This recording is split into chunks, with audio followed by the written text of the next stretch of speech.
Whistle, I could blow it, but I won't.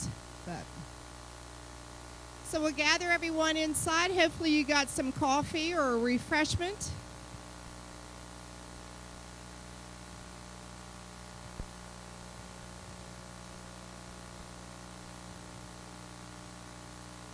Oh, good. The whistle is a little loud at 8:30 in the morning, so.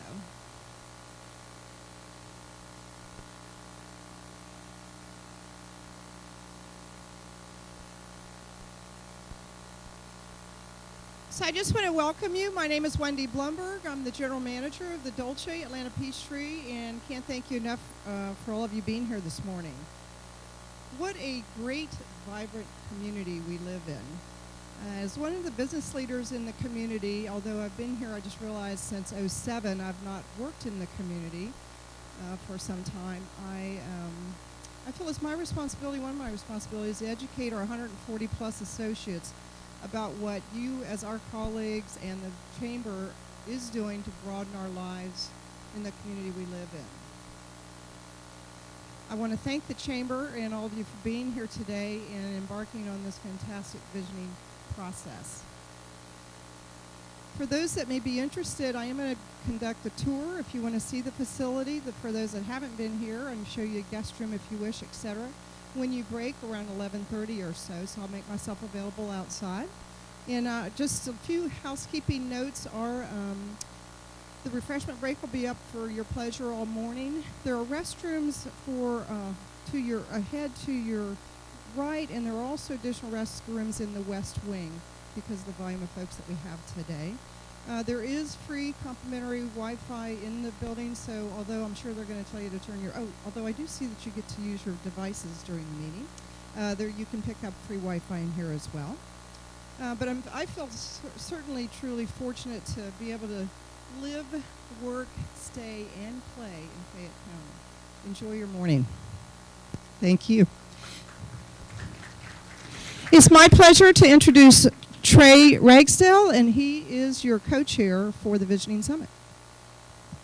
Thank you. Let's give a round of applause for Dolce. Woo! Good morning, everybody. My name is Trey Ragsdale, and I'm one of the co-chairs of this visioning process. And I want to thank you on behalf of Bob, my co-chair, and all the selection committee being here this morning. A couple things to start off with. You look at this right here. When the first times you've been to a meeting, that they encourage you to pull your phones out. So pull your phones out, your laptops, your iPads, because we're going to be interactive today and some surveying throughout the process. Also, for those of you who are on Twitter, we have a hashtag this morning, Fayette Vision. I know many of you are on Twitter because you follow me and I'll follow you. So please go ahead and start tweeting.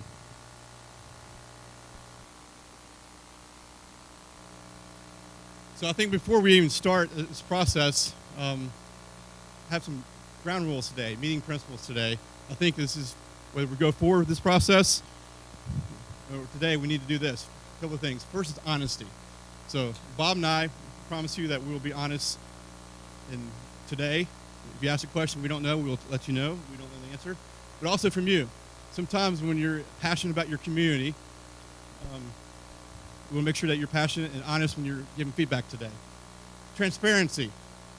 We will make sure that you're transparent today, and we promise you today's meeting is being videotaped, so those of you who cannot be here today will be watching on video.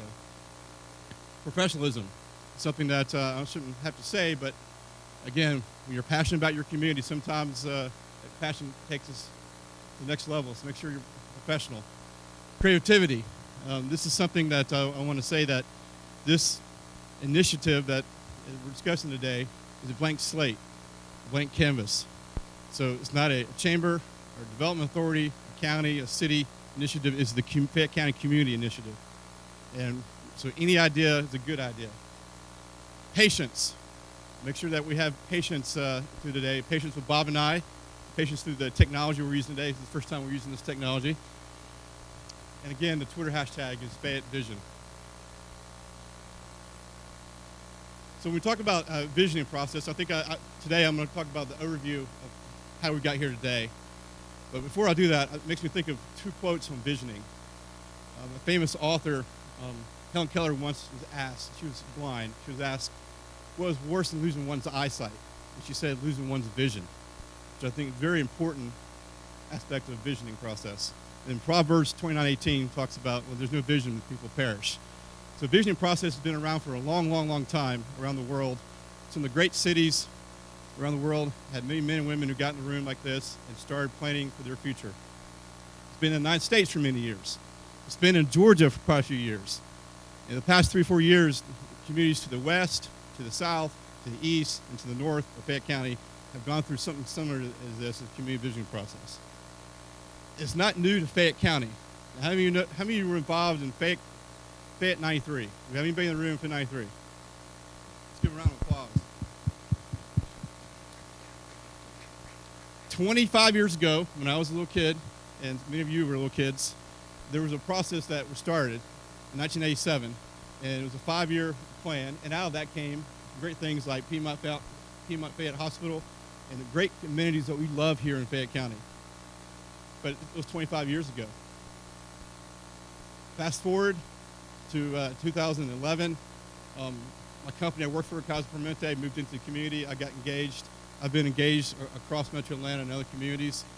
Virginia Gibbs and I sat down and had a discussion about what's going on in Fayette County, about moving Fayette County forward, and I suggested they maybe taking a strategic leadership trip, taking some top leaders in Fayette County to another community and learn about what they're doing. Little did I know that after I suggested the idea that I would be tapped to chair that initiative in 2012. We got a great committee together of leaders in Fayette County that came together to put together a location we go travel. We had 46 leaders. How many of you were on the trip to Williamson County? So we have a great representative today. We wanted to pick a county, give you some background. We want to pick a county that was similar to Fayette County, in demographics similar to Fayette County in a lot of ways. And as we did our studies, we found that Williamson County in Tennessee was very similar.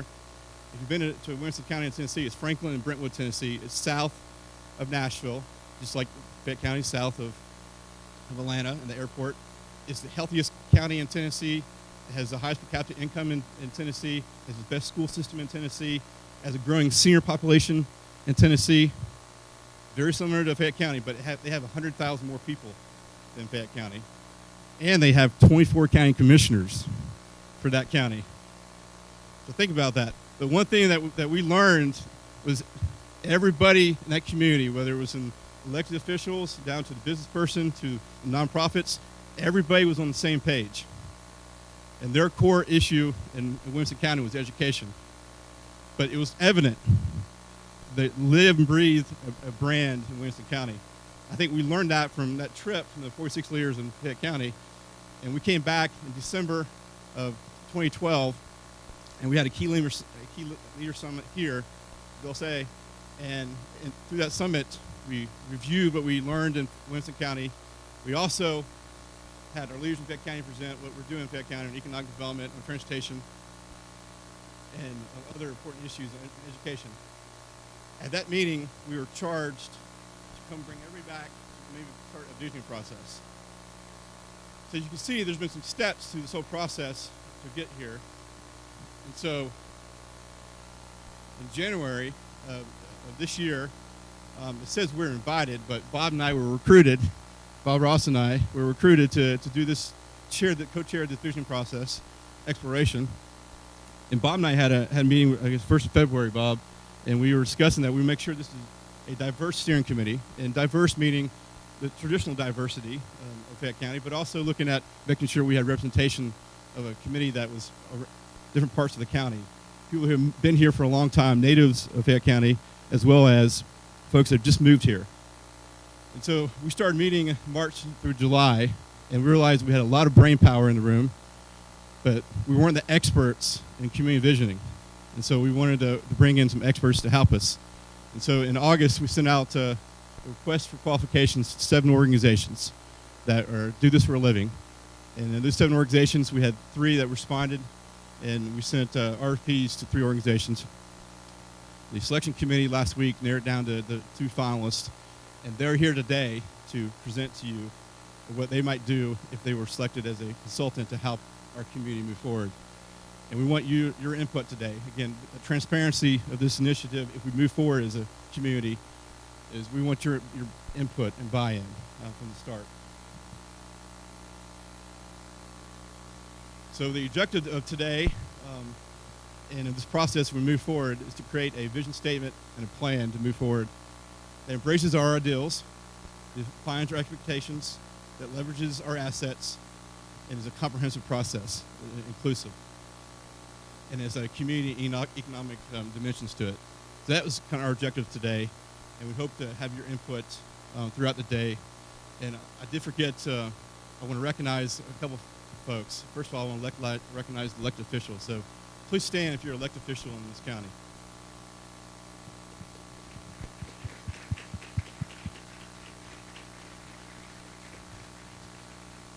Thank you for your service. I know it's a hard job to do. Also, we want to recognize Gina Gibbs and the chamber staff who have been very helpful in getting this organized on this first meeting today. So Gina and your staff, let's recognize them.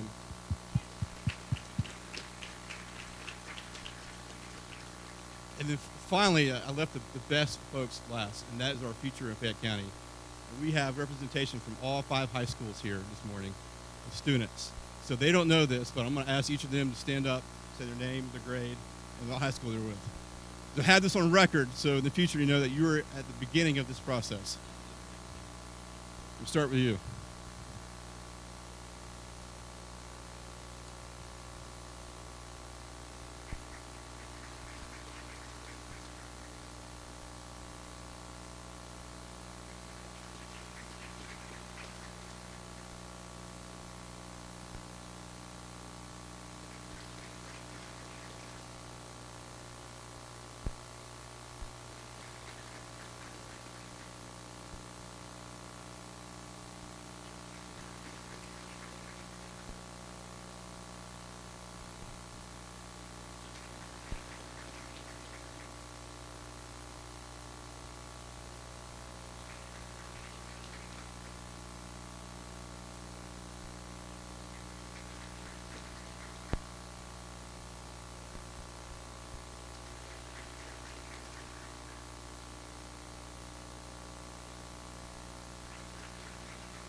Now, I hope you guys get class credit coming today. So without further ado, I'd like to introduce my counterpart here, my right hand, Bob Ross. Thank you, Trey. And I'd just like all of you to know that we do have Dr. Barrow in the audience. He witnessed the fact that you are here today, so you'll get credit for it. So if any of your teachers or anybody gives you any guff on that, just refer them to the supervisor.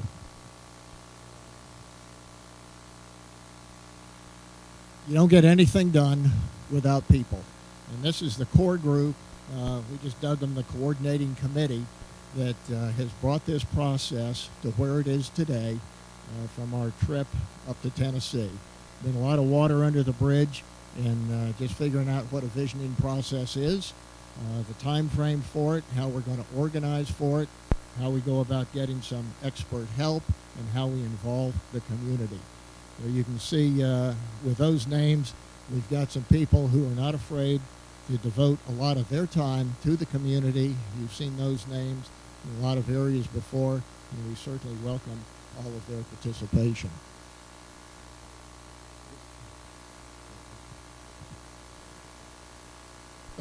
This is you. This is the 150 people that are composing the community advisory group.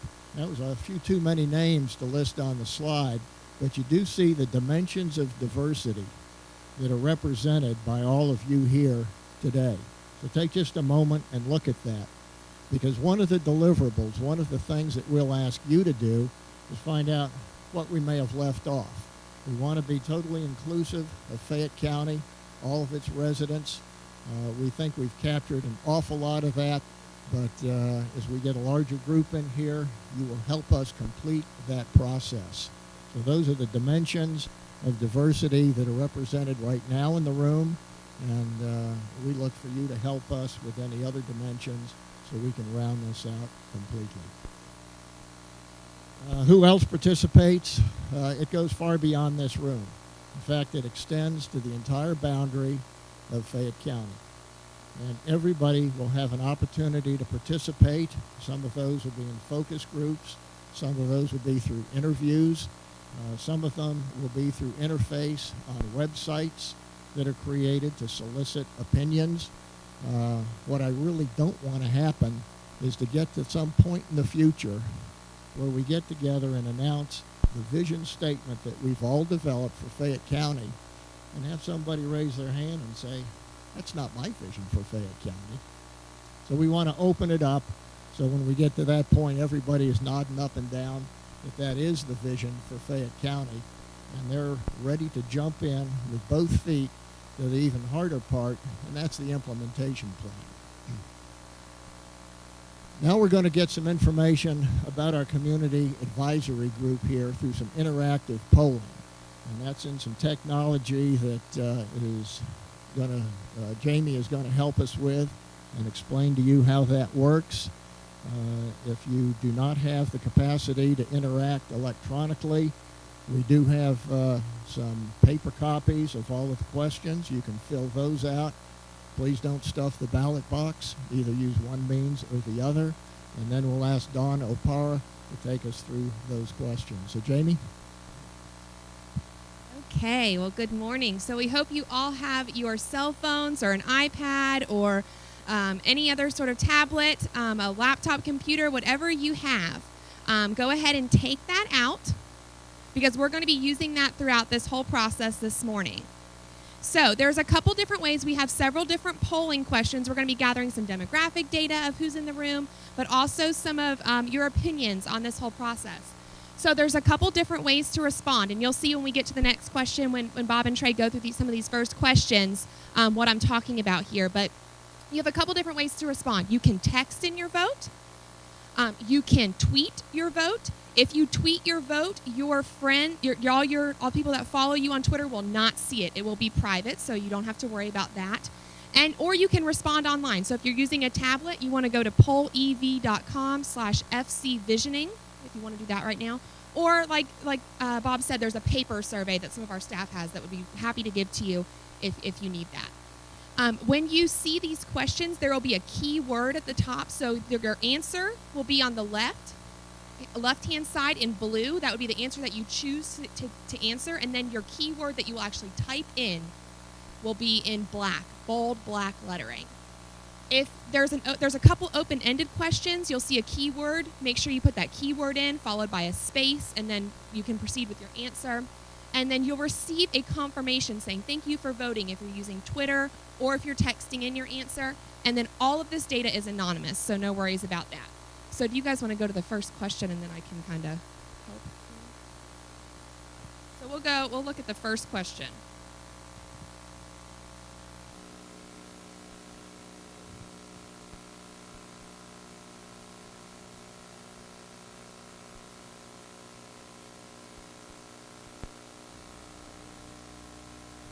Got one female in the room.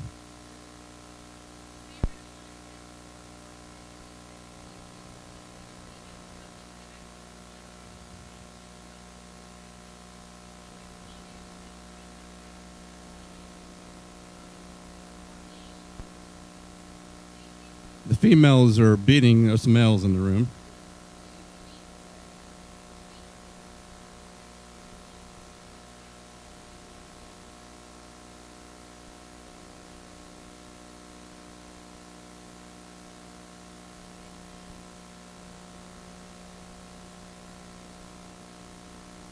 This is not an if or then. It's pretty easy.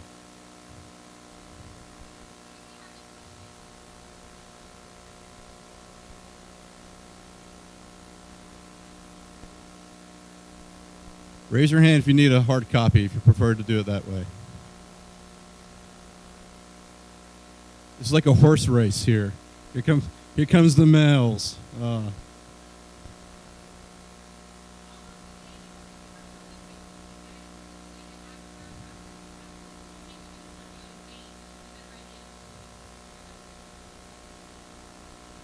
Okay, about 30 more seconds and we'll go into the next question.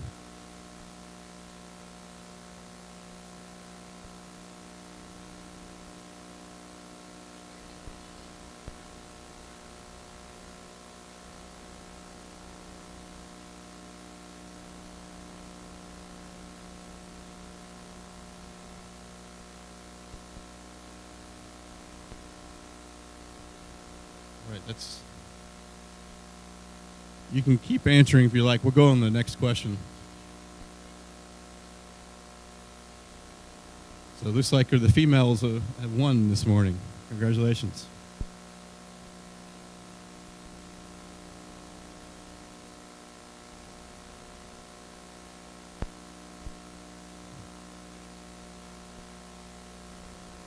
And we promise you that NSA is not monitoring this process.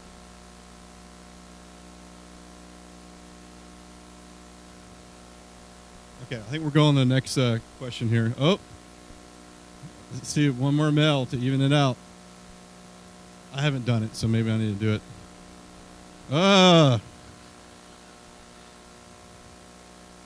That's pretty good. I'm going to leave it there. 50-50. Next question. Now, this is something, I'll tell you about being honest. So, I need your honesty here of your age. So, if you look at it, it will come through up to age 24. See, there's a student.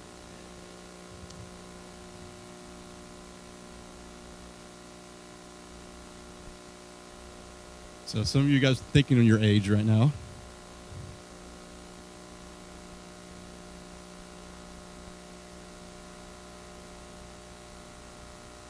You can round up your age or you can round down. Or decade at a time.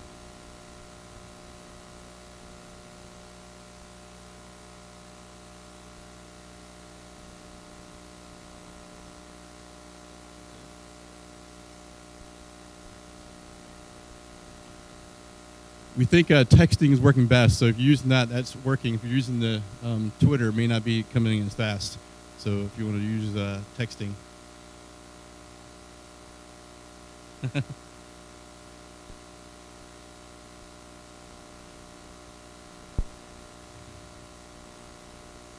Oh, it's catching up. Age 45. Okay, we'll go into the next question. Oh. Okay, next question is, where do you live?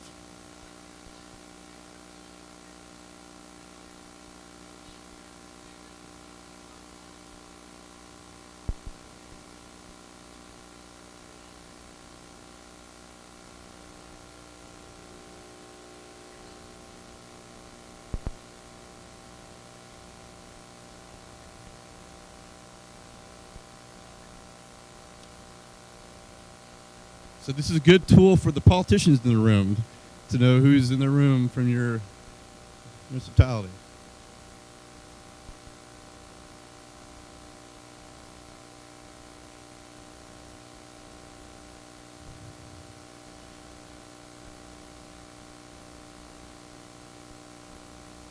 That might be.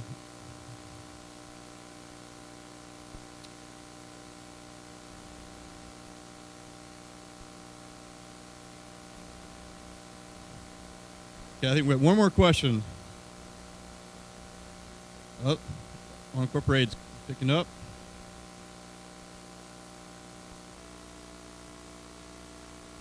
This is an easy question too. Is your primary workplace in Fayette County? Or if you're a student?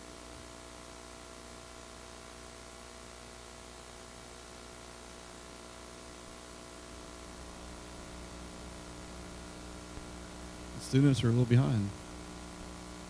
There they go.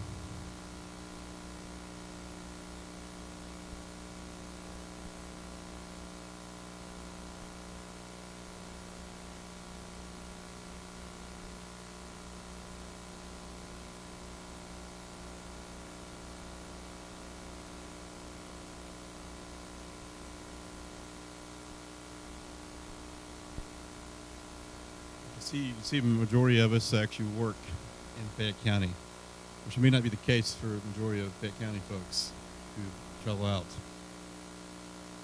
But they're on the video right now. We're watching this. All right. I'd like to call Kyle Hood from the town of Tyrone, who will introduce our first presenter this morning.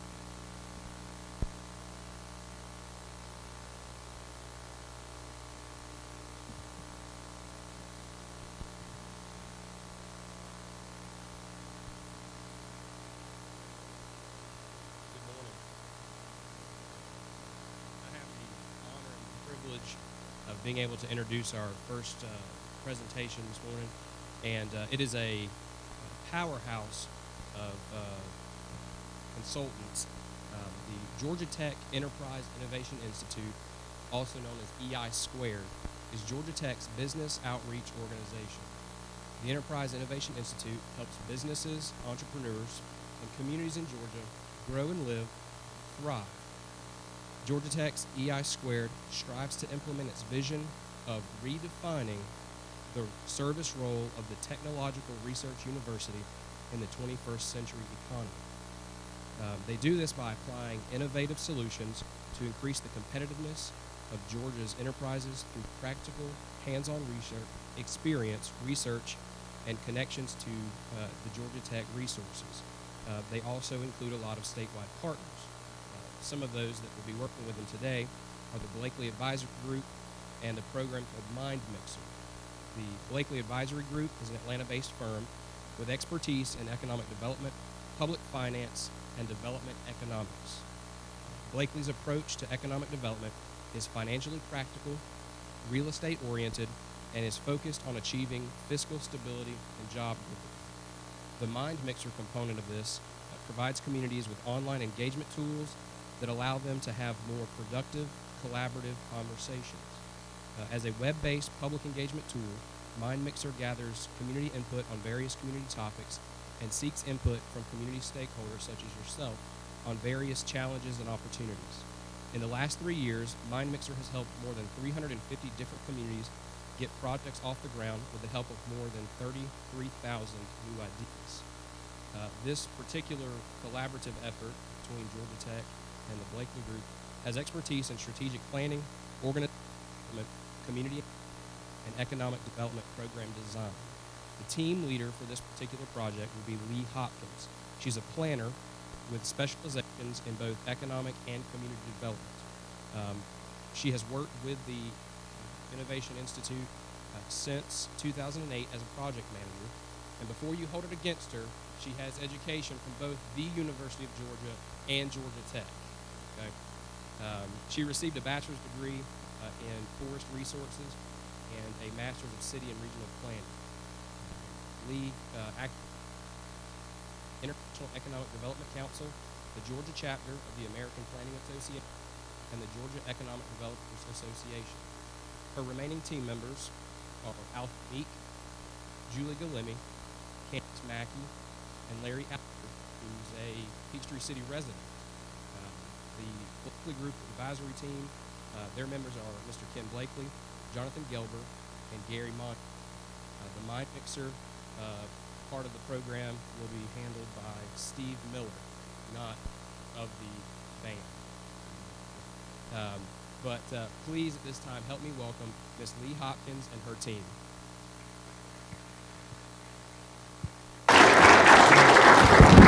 Good morning, everyone. Good morning. All right, let's get set up here.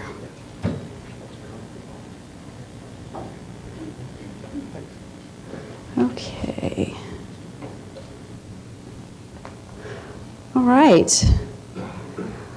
Well, I'm delighted to be here this morning with you. Thank you so much for hosting us this morning. I know there are other things you could be doing with your Friday morning, but you chose to be here, and that speaks volumes of where this community is going. Thank you, Kyle, for that nice introduction. Like I said, my name is Lee Hopkins with the Georgia Tech Enterprise Innovation Institute, and I'm joined by Candace Mackey and Larry Alford in the audience, and Jonathan Gelber and Ken Blakely from Blakely Advisory Group. We have, we believe a number of different things as a team, but one of the things we believe is that we should use the resources that are available in our toolbox. And as a team, we have access to faculty, experts, data, and other resources across Georgia Tech, and we believe that every community is different. We've never approached a community project the same way. Each project is as unique as the community with which we're working. And we operate under the motto, One Georgia Tech, a team that works together, achieves together. And just a note on planning, I'm really glad to see this, that y'all are using Twitter and you're integrating technology into this process, because we live in a world where opinions are born and shared with the swipe of a of the keypad on your phone. And political seats may change and appointments may change, but a tweet is forever. And social media has not only changed the way we plan, but technology is at the core of what we do as a team. And we apply it in our projects wherever appropriate. So, we propose to develop a plan with you. We've coined it Fayette Forward. And we're here to build upon what y'all have been doing in the past, all your economic development efforts up to this point, from Fayette 93 up until today. And this would be an 8-month engagement that would begin with a formation of key stakeholder groups and be driven by an extensive community engagement process. And you all are well on your way by the showing here today. And this would culminate in the launch of a 5-year plan for economic development, which, again, we call, say it with me, Fayette Forward. All right. Why visioning? Well, visioning is your roadmap. And you might take the highway and you might take the back roads, but we all want to meet in the middle at a common destination. Our mission is our statement of values, and our values are the underlying principles that fuel the mission and vision. And we would invite you to think boldly about where you want to go as a community. So here's the roadmap that we've proposed for this process. As I said, it's an 8-month initiative, and this would begin with the facilitation of core and opportunity groups. I'll discuss those in a moment. That would happen in the first month. In months 1 through 3, we propose a community assessment where we're looking at quantitative data and your previous plans and all the work up till now. In months 2 through 5, this is really the meat of the project, the community engagement and visioning. And that overlaps much of what we do and is integrated in the entire process. In months 6 and 7, we launched the Fayette Forward plan, and in months 7 and 8, we propose recommendations for future success and long-term stability. So before we do anything and before we start a project in any community, we facilitate 2 key groups. These are the core and opportunity groups. And the core group really serves as the leadership that's closest to the project.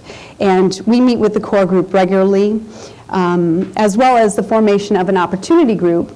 And the opportunity group can be many different individuals from many different affiliations.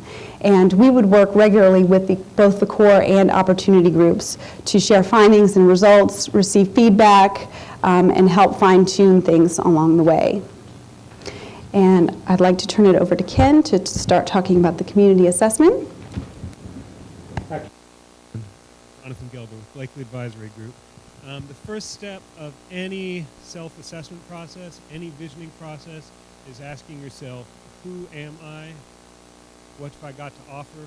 What do I need to change to get to where I want to be? A clear understanding of who you are, it helps you figure out where you want to go. A clear understanding of who you are helps you figure out, what do I have to offer? What are the strengths that I can start building on?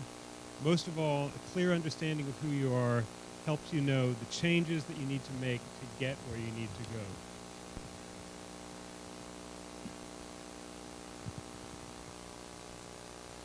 As part of this community assessment, we would work with you and a broad group of people to understand both a combination of hard data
talk about is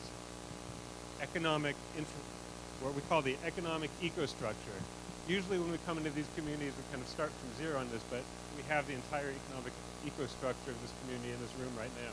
I gotta say, I'm very impressed to see a kickoff meeting where this many people have shown up and this many people who actually are part of this whole process. What is the ecostructure? That is economic development and visioning is a very broad and complicated process.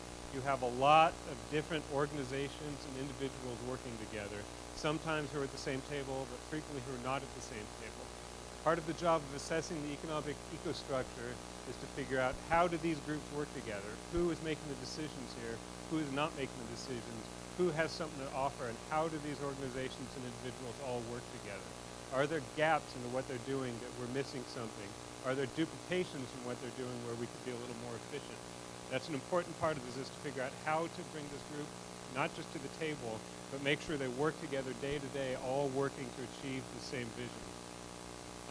Finally, we'll talk about the incentive mix. When you get down to your vision and start implementing this thing, you've got a certain amount of tools to work with. You've got carrots and sticks, but mostly carrots. You figure, what carrots have I got here?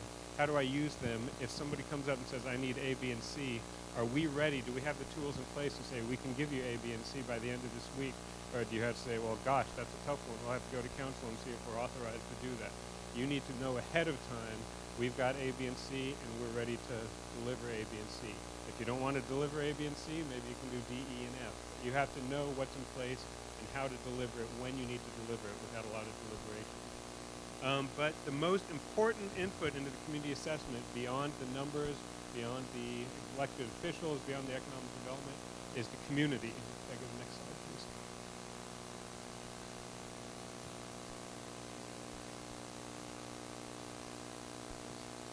Sorry about that. We doesn't have arrow buttons. The $1 million question is, how do we bring everyone to the table? There are a lot of people here. Let me ask you a quick question here. Who in this room is at their first community meeting? That's more impressive than I thought. The point I want to make here is I just learned a statistic yesterday from some polling that 86% of people in this country never, ever, ever go to any community meeting. So we're interested in what you all have to say, but we're also interested in what those 86% of people have to say. So how do we find out what they're talking about? We're putting together a pretty extensive community engagement and visioning process.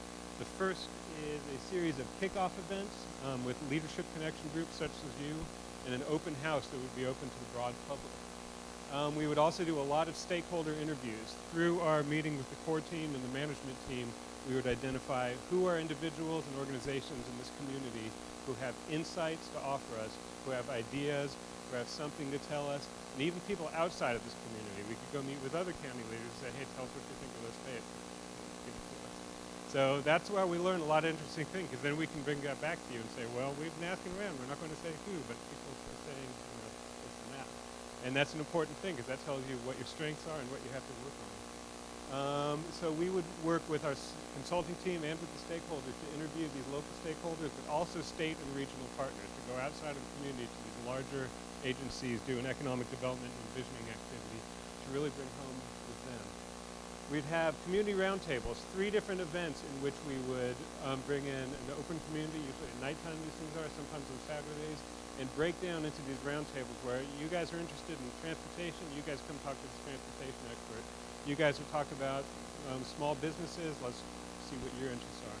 For those, we can get some detailed discussions going down, and then bring those all to the top. And then once we get the key points in those, we can really start chewing them over and coming up with some things.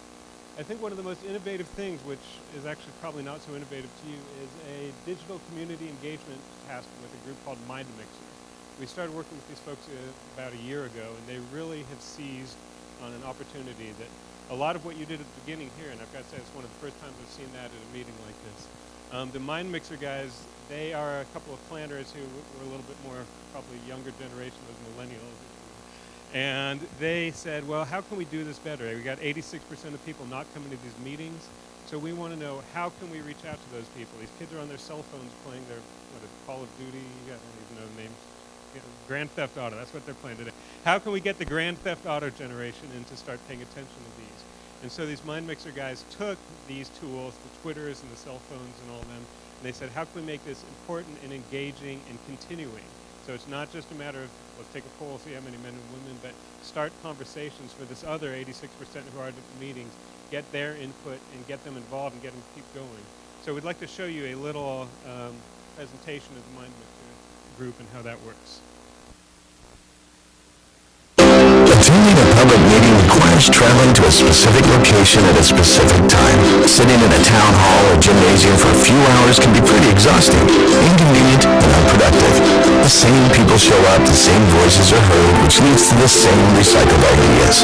Mind Mixer enables community collaboration to happen online. The Mind Mixer team works with community leaders to identify topics and achievable outcomes unique to your community. Ideas relating to these topics are submitted by citizens, refined, and voted on. The online format allows people to participate anytime and from anywhere. Community planners reach a wider demographic, and ideas are judged on their merit, not by influence of the submitter. Mind Mixer, idea collaboration for better communities.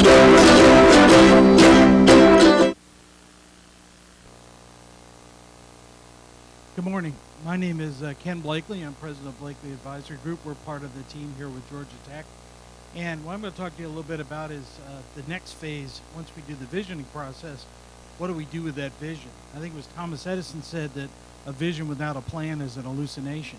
And so it's great to have a vision, but then you have to decide what am I going to do about that vision.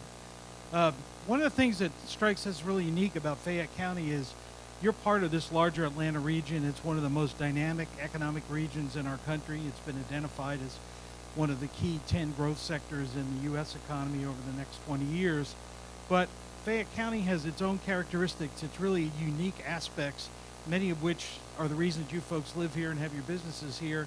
And you want to preserve those and really build on that. One of the things we're seeing is critical in economic development is the ability to have high quality of life. And you have that here in the county, and you want to preserve that. That one of the biggest attractors to future growth is maintaining and sustaining a high quality of life for your residents, because companies want to locate where their workers like to live, where it's a good place to live, where they can find a skilled workforce, and they don't have to deal with all the outside the business issues of working in that community. We did a strategic plan for Newton County several years ago, and what struck us is there are a lot of parallels between Newton County and yourselves in terms of the Atlanta region. You know, both of you have a really high quality of life. Both of you are kind of at the outer ring of the metro area. A lot of folks in your county, a lot of folks in Newton County commute every day outside the county to work. And so one of the key things they were focusing on was how do we get more jobs here in the county so people who want to stay here can live and work in the community, don't have to get up every morning and drive to their jobs. They have a very innovative strategy, which they call the Leadership Collaborative, and I would suggest that's an idea be worth taking a look at, where they basically have a very strong working relationship between the county and the various cities and the business community to really work on their economic development plan and strategy. And the recent success of that plan, as you may know, Newton County is going to be the home to Baxter Pharmaceuticals. They went ahead, that was an overnight sensation that took about 10 years to accomplish, because they planned the creation of a very successful business park. They went out, worked cooperatively with the surrounding counties, got the business park in place, got everything positioned so that when that opportunity came along, they were really ready to take advantage of that. And I think there's some great lessons from their experience, a very similar sized county to yourselves.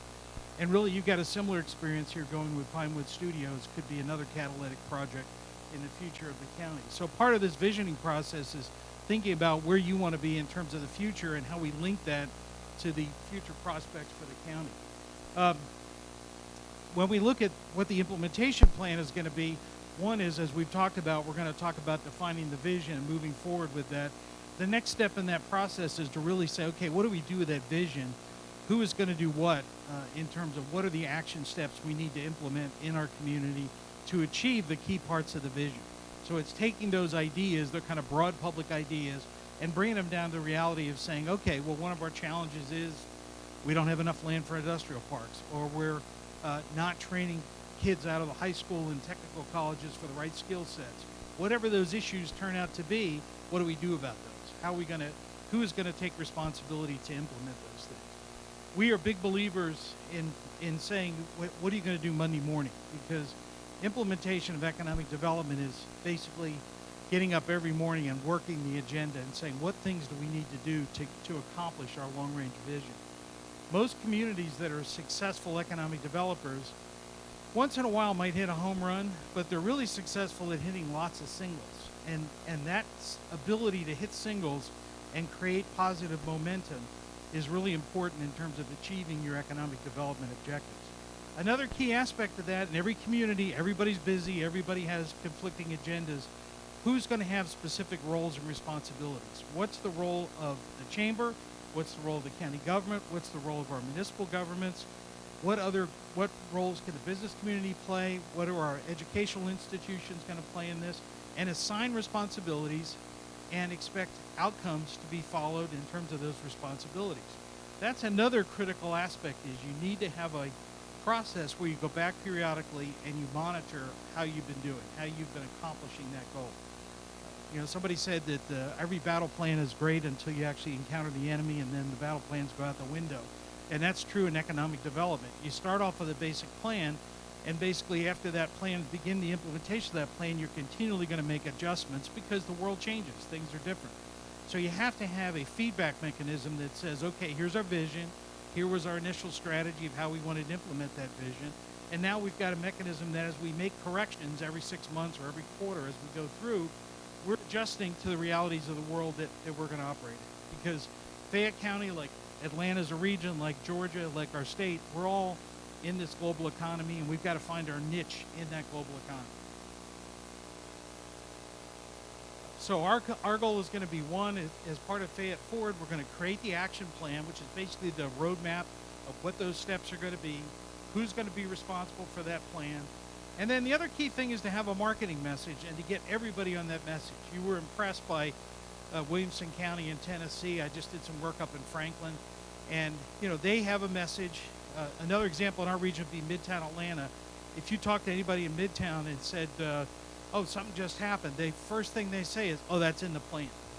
And I know a lot of those things weren't in the plan, but everybody says that was in the plan. Well, pretty soon everybody believes that, and it's amazing the power that has. As you implement the plan, you know, they got a new Waffle House. They said that's in the plan. You know, everything was in the plan.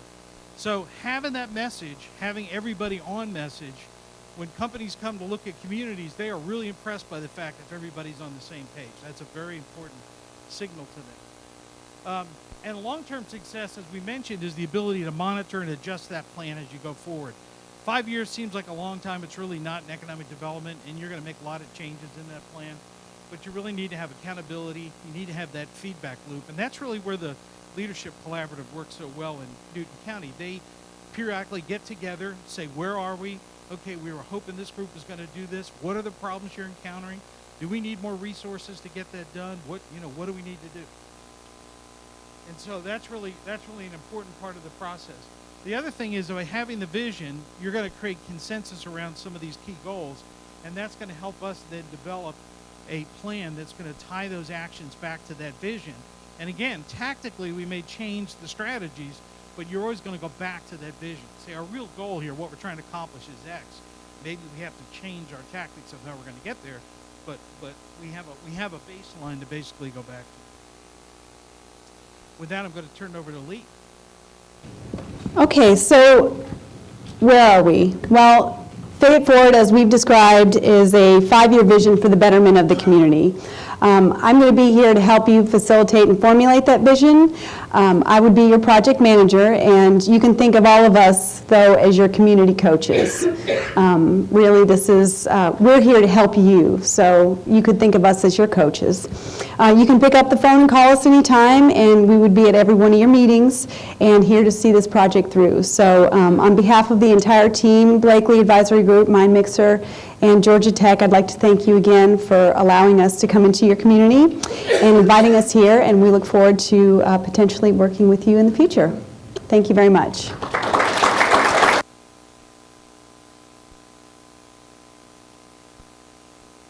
Time we'd like to entertain any questions for Georgia Tech. Do we have any questions from the floor audience?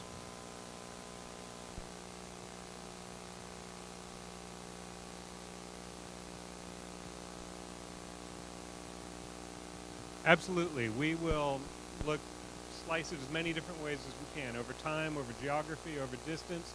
There's two aspects of looking at this again. One is the competitive aspect of figuring out where do you compete right now with all the other communities, mostly locally, but also regionally, because in this day and age, you are not just competing with other areas within the region, you're competing with Chapel Hill, Research Triangle, Illinois, all over the place where people are all going for the same things these days. But that is actually a fantastic point in question there, that we will look at other places in the inner ring of this region and other regions that were where you were a while ago and figure out what did they do right, what did they do wrong. If you were them now, how would you change it to end up where you want to be? And it's an excellent question. Any other questions, audience? Yeah, this question is for Blakely. You guys just mentioned you just got back from Franklin, doing some work with Franklin.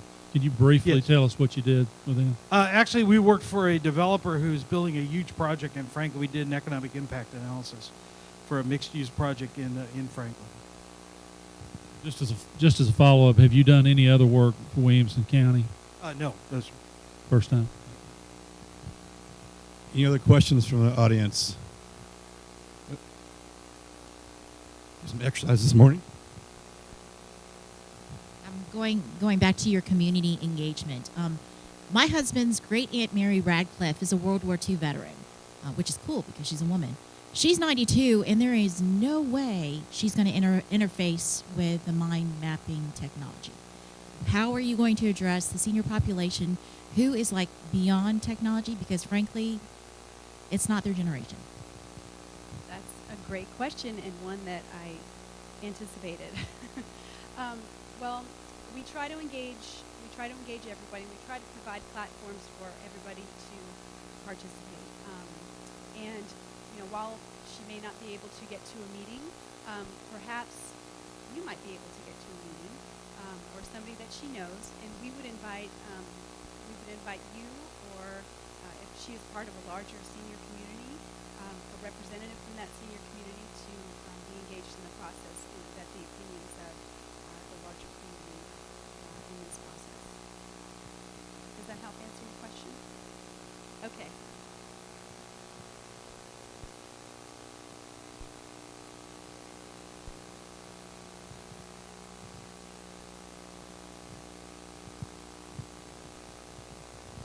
What, if any, involvement did you have in Newton County and Covington? They do have a planning academy. I was fortunate to attend just 2 days ago, and that is the most impressive planning effort I've ever seen.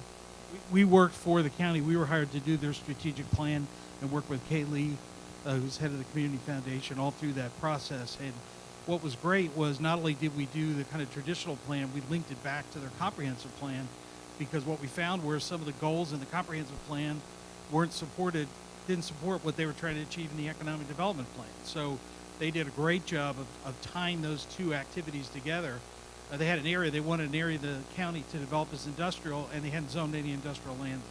So we went back, and those are the kind of things where we said, the left hand often doesn't know what the right hand's doing. And the other great thing was you got all the municipalities involved in that process. So you had the county and the municipalities and the chamber and the business community actively engaged through that model. We've gone back several times during their updates and helped strategize what to do as the next step. One thing that made that all possible to get so much done in Newton Covington was the fact that we already had set up there, which was the Center for Planning and the Center for Community Preservation. And one thing that we were saying just yesterday, we were seeing all the work that Virginia and you guys have done, that you, more than anyone since Covington, have the basis of this infrastructure in place already. The fact that, I said this again, this many people are coming up for a kickoff meeting for this thing at 8 in the morning is just absolutely impressive to me. And so you guys have all the groundwork in place to really go far with that kind of arrangement. It's pretty clear that Pinewood's going to be a major driver for the next several years, and it should be completed within the next 4 years or so. But 5 years seems like a rather short-sighted vision. Granted, we need to do something for 5 years, but we need to do something for 20 years. We need to be thinking further out. So will this process have the potential to be extended and consider longer term? Yeah, thank you for that question. While this is a 5-year visioning process, I think it's important to note that as planners, we have to be adaptive and flexible. And that means going back and tweaking things along the way. And I think that a 5-year plan, while you're right, it is short, it's a drop in the bucket, it does provide the groundwork for future planning. So I think there's definitely an opportunity for this plan to lay the groundwork for longer term success. The other thing, just as Lee said, many of the initiatives won't be accomplished in 5 years, but you're going to be doing those building blocks to get there. So the focus on 5 years is to create that initial momentum, because that's really key. Communities that have momentum attract other activity, but there'll be, I don't know what it'll be yet, but there'll be strategies that'll take years to accomplish, and we'll lay out a marker for those strategies. You know, if you look at Stanton Springs in Newton County as an example, I mean, that took them 10, 15 years to really get that going. First, an observation and then a question. I'm a relatively newcomer to the community. I've been here just a little over 3 months. We have a very well-educated population here who have very strong opinions about particular things.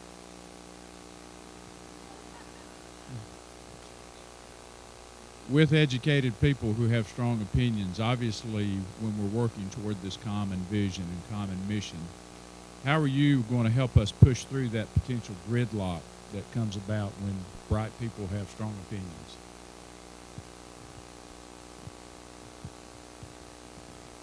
Using Congress as our model? Oh, okay. We won't go there, okay? We promise. We will not have a side trip to D.C. There won't be any trip. Educated. That's right. That's right. This process, I think one of the things that we really believe in, we never get to consensus, but we do get to a position where there's general agreement on some of those issues. There are always people going to disagree. One of the great things about this process, where we're going to work a lot with you in meetings, on site, working in different groups, we're really going to go out to the community. We're not expecting people to come to us. And through the efforts of MindMixer, you will see people come to meetings, say, well, you know, I never really understood what those issues were, but now I at least appreciate what the other side of the argument is. And at the end of this process, it's been our experience that you do get consensus around a couple key issues. And then we'll have another set of issues that, you know, maybe we have a little less consensus on. But we've been in very contentious situations. We did a strategic plan for the city of East Point a couple of years ago, and I mean, we had political issues. We had the business community wouldn't come to any meetings. The neighborhood groups were all up in arms. And at the end of that process, everybody said, wow, we actually came up with some things to do and to implement. So by everybody working together and by everybody hearing and sharing other ideas, what we see is out of that process, you can develop at least some guidelines and action items to do. And you're never going to get to 100%. And that's really one of the great things that MindMixer does. Not only do they get the initial round of opinions, let's say if we got a lot of response saying we need more bike trails in the county. They will actually go back electronically to the folks who said they were interested in bike trails and ask more questions about bike trails.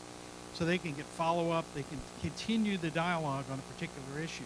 And so you might develop groups around certain issues that say, well, if you're really interested in that, what else do we need to do? How do we focus on it? So I'm very comfortable that we can come up with some really focused consensus-type agendas and work with everybody to rally around those objectives. Just one more item to add to that. We can focus on the ideas that we all do agree upon, and then we can create sort of parking lots on issues that we may have a little more disagreement, and come back to those issues. But we want to move the process forward, keep the momentum going, as Ken was saying, and then we can come back to those issues. Great question. Good morning. I too am very inspired about with the turnout here and to hear this visioning process for this community. How are you going to go about in this data collection stage, quantitative stage of the process, knowing this is a very accelerated plan? How are you going to go about identifying those community assets that should be at the table to contribute to this? both from the for-profit sector, nonprofit, resident. There's a lot of constituents that I think can help address the visioning here. Well, I think some of that, while it is, we do a lot of quantitative data collection, we do a lot of qualitative data collection where we're constantly talking to people, getting references to other parts of the community which we may not be aware. You know your community best, so we feel like these things are best brought up by discussions with you all. So I think that's probably one of the best ways. Let Jonathan. One of the things we're going to do through the community engagement process as part of the baseline is, the first meeting we come into with the leadership team, we'll say to each of them, who are 10 people you think we need to talk to about this? Then we go to those 10 people and ask each of them, who are 10 people you think we need to talk to about this? And we kind of iteratively go out and out and out and find out, the same names will keep popping up. Sometimes new names will pop up. Sometimes it'll be 3 people in the same organization. But by keeping moving out and out and out, we find out people who we would not have thought up on ourselves and who the leadership wouldn't have thought of. Not just people, but organizations and groups both inside and outside of the county. And through talking with these people and talking with more people, you generally get a good idea that here's the important issues in this community, here's the important organizations, here's the important players, these are the ideas. Once we shuffle those all through using fancy computers and also just sitting around a table and talking and saying, well, what are the top 8 issues here? We'll say, well, we talked to 46 groups and 13 of them mentioned, for example, the length of the runway. So maybe that's something we need to look at. So by going out and out iteratively, we're going to find out, go to the corners of all the ideas. And I just want to add, too, all of you in this room are part of that group. So thank you for signing up yourself, working on this project. Question here.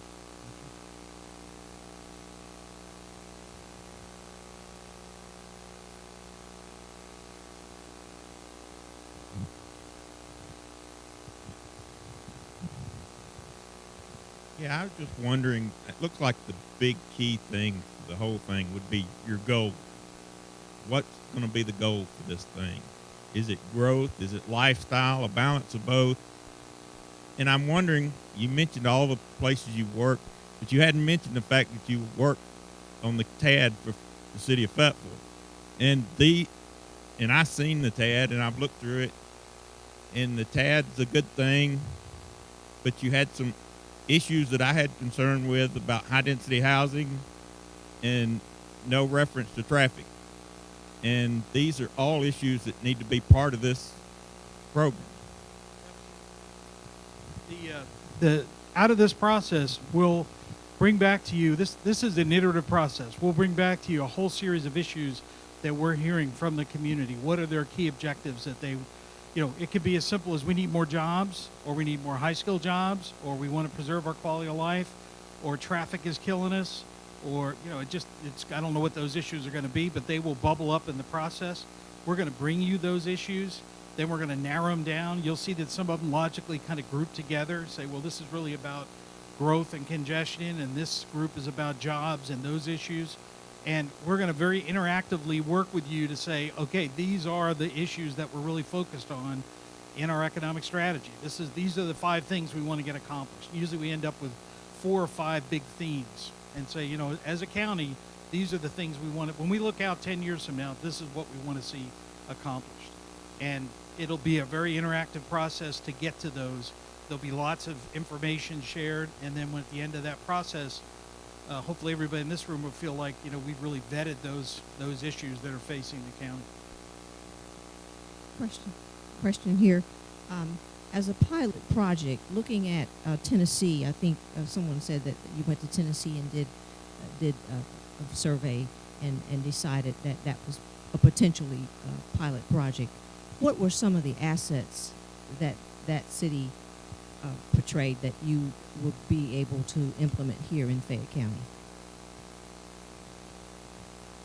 We actually did some work in Franklin, which is one of the towns in Williamson County, and our work there was not about an economic strategy. We were doing an economic impact study. There's a mixed-use development that's currently proposed that has about 1.5 million square feet of office and about 500,000 square feet of retail space, and we were actually working for the development company to prepare a impact study. So I don't have detailed knowledge about Williamson's strategy, but I can tell you from dealing with the people at the county and the city, I was really impressed how organized they were.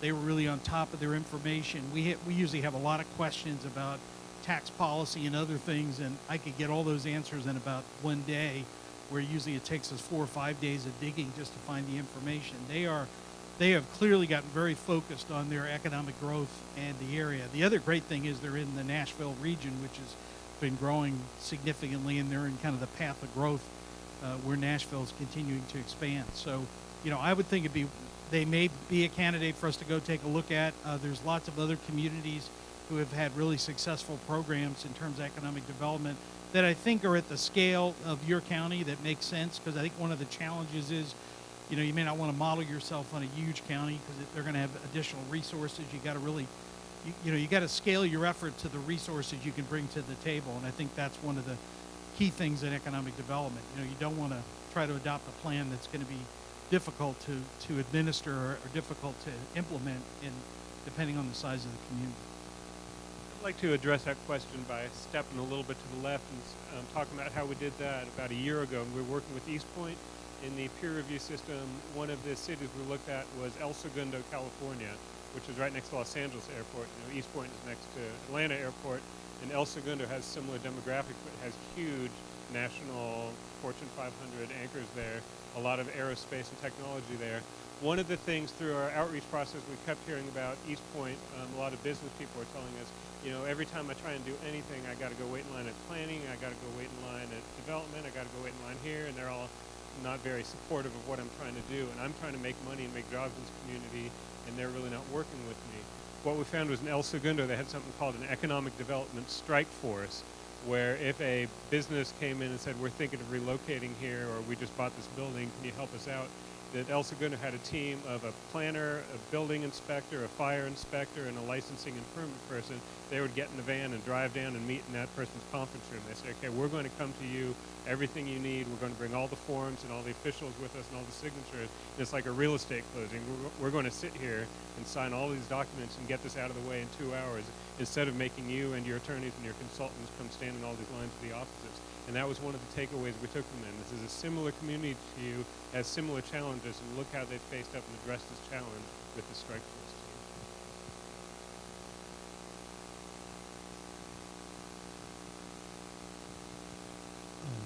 Jonathan mentioned, this is a great group, and Jonathan mentioned that it's unique to have all this talent and folks show up at this time of day on a kickoff point. But it seems, observing to me, that the most unique thing about this group is the front row there. And I guess my question is, did we invite these beautiful young people here as observers, or do we intend to engage them in being participants in this process?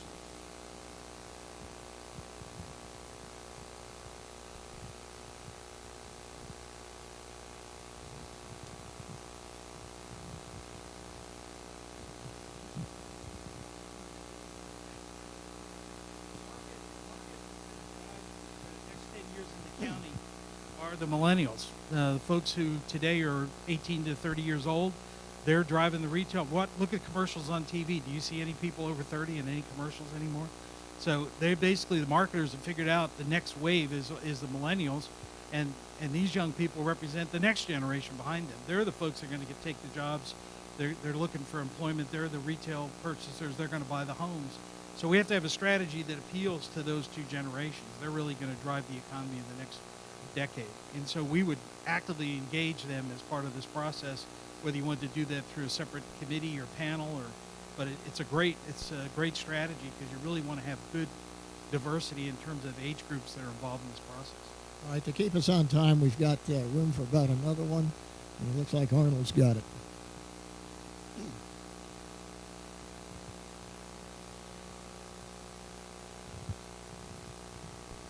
Thank you. Trey and Bob, I know that you're going to go over next steps in terms of how this is going to be implemented. It's so many times we see strategic plans that are done, and it's a great idea, but one of the biggest things they do is collect dust on a shelf. But one of the things that I'd like to know is how, as our superintendent stated, so aptly about our county, is that we have many educated people with very strong opinions. how do you ensure that instead of just the loudest voices being heard and that being the implementation, how do you ensure that a diverse group and a true thought of what the true community wants as opposed to just the loudest voices that are going to be? That's a great question. And, you know, the focus of this whole process is community engagement.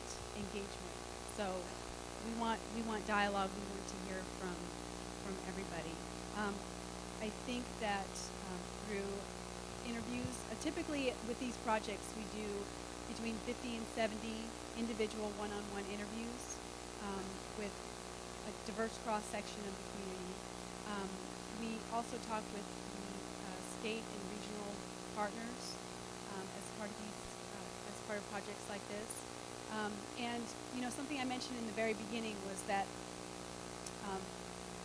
I believe strategic planning has changed quite a bit, and no longer is planning a plan on the shelf. You just can't have it that way. Planning has to be adaptive and flexible. And how we're doing it, how you've approached it so far is just what we like to see. We like to see that technology is integrated into planning, that it becomes a discussion. It doesn't become a plan on a shelf. So, do you have anything? Just that element what Lynn was saying, ultimately this is your plan. When we finish the process, if you as a community have not bought into the plan, you're the ones going to be working it every morning. So we're only going to be successful if we can have a plan that you adopt and are enthusiastic about, and it's going to be your momentum that's going to carry that plan forward. So we've got a lot of tools to reach out to lots of different groups. We're going to do everything we can to be as inclusive. We're going to rely on you to tell us if we're missing somebody or we need to include them. But our experience in the past is when we end this process, everybody says, I had a voice in that process. You know, I may not agree with every conclusion, but I was listened to and my opinion was heard. And I kind of get now maybe why we're going a different direction. And like Jonathan said, you know, using a snowball technique where you're asking 10 people, who should we talk to? Who should we reach out to? That's very effective. And those conversations start here. So I appreciate the question. Thank you all. Thank you all for having us. We get another round of applause for Georgia Tech and the Blakely Group. And they'll be out in the lobby if you've got some additional follow-on questions. We're going to have a break now for a couple of minutes, and we'd like to get you back in your seats just before 10 o'clock. So you've got about 10 minutes. There's coffee, soft drinks, and water in the lobby. Thank you. Ladies and gentlemen, please go ahead and take your seats so we can get started and stay on time and get you out of here on time. Any stories you don't want me to tell about you?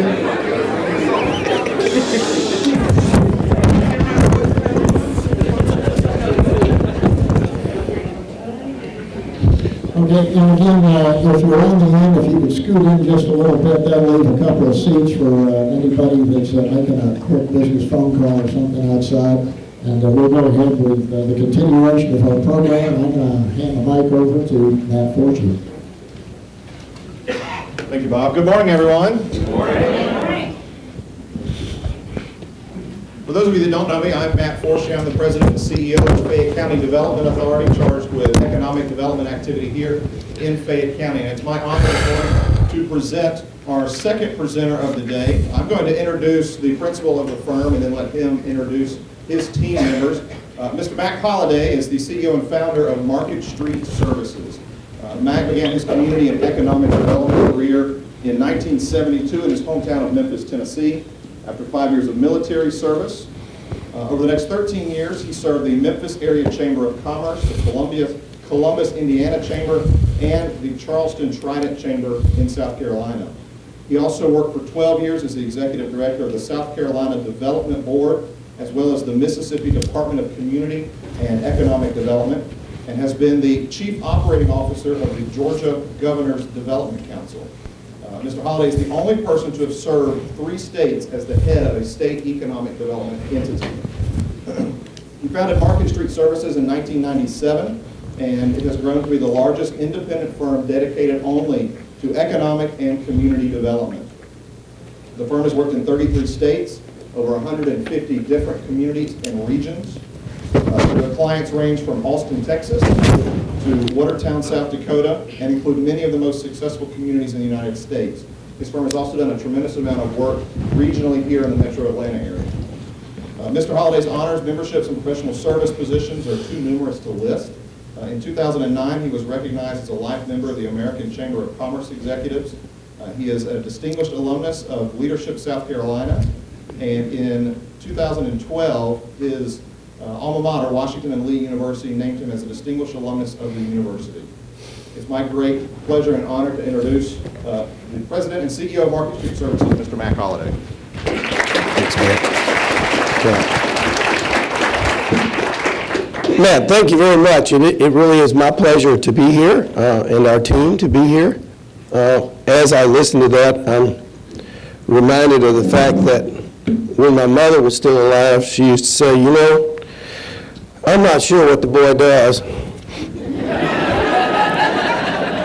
I'm not sure what the boy does, but I think he's a migrant worker. So, in fact, that is what I have been. I have dedicated my adult life since I was a Navy pilot and spent 3 years in the Far East and in Vietnam to this work of building better communities. I really think that's the core of the opportunity that you face. As I will explain a bit later, it's been our great pleasure to work in lots of different places around the United States over these past 16 years as a company. It really is a bit of service, if you will. We believe in it deeply and tremendously in terms of building better communities is what this work is really all about. Let me tell you a little bit about the company and about the people, and you're going to meet two of our key staff members today who are going to be part of this project. Let me talk about what we suggest that you do and how it might work, and then certainly we're glad to answer any questions you might have. The company was founded in 1997, as was mentioned. We are a professional group of people. We do a great deal of analysis, facilitation, research, and at the same time, we know how to listen. We believe this work is about improving the lives of people. That's what got me into this work all these years ago, was experiences I had actually in Indonesia when I saw children that were starving to death. The fact is that it really is clear about what we do and how we do it. I want to make some things very clear at the onset. We speak and write in English, not in code, not in economic development ease, or anything else. During my career, I worked for and with 4 different governors. That second bullet got me in a lot of trouble. But we still tell the truth. That's the only way we can be of assistance to communities and regions and states is by doing that. One of the things I'm proudest of is the fact that each year, over half of our business is repeat business with people that we have worked with before. It's interesting and fascinating in terms of what's there. It's about producing deliverables that really talk to each community separately and really differently because each place is different. I used to say when I was a state director that every community was different, but what I've learned after all these years and all these places is, in fact, that every place is, in fact, very different. One of the things that you have, which is terrific, is the choice of communities in this county, the differences and the realities of all those different things. We don't do plans. We do action agendas. A vision without a strategy is a waste of time. So, in fact, what we're going to propose to you is to take and work hard to get the clear vision, but at the same time to know that it's about getting the job done. It's about positive change. It's about making sure that you do the very best you can in terms of creating a place that does not exist, a place that you want to exist. So it is, in fact, that we read, and the fruit of our work is the quality of what happens in the places that we work. That's how we judge the community itself. We really believe that the diversity of our staff, the different backgrounds, and as you will see, the age differences, makes a great deal of difference in terms of our ability to understand, to learn, and to continue to move forward. This is our team of people. Let me tell you that I could tell you stories about each one of them. They are all professional people. Here are the folks that are outlined that will be specifically on this project. And you're going to hear from two of them today, besides myself. Kathy Young and I have worked together since she graduated from Georgia Tech's program in city planning in 2000. Jonathan and I have worked together as well on a wide range of projects. As a matter of fact, it should be clear, we do every project as a team. Everybody in the firm has their hand in it in terms of giving their experience and their viewpoints on all of the deliverables as we go forward. Jonathan has worked with me in Partnership Gwinnett in the Stone Mountain CID work, in the visioning work in Vestavia Hills, Alabama, which is a prosperous suburb of Birmingham, where we've done a great deal of work.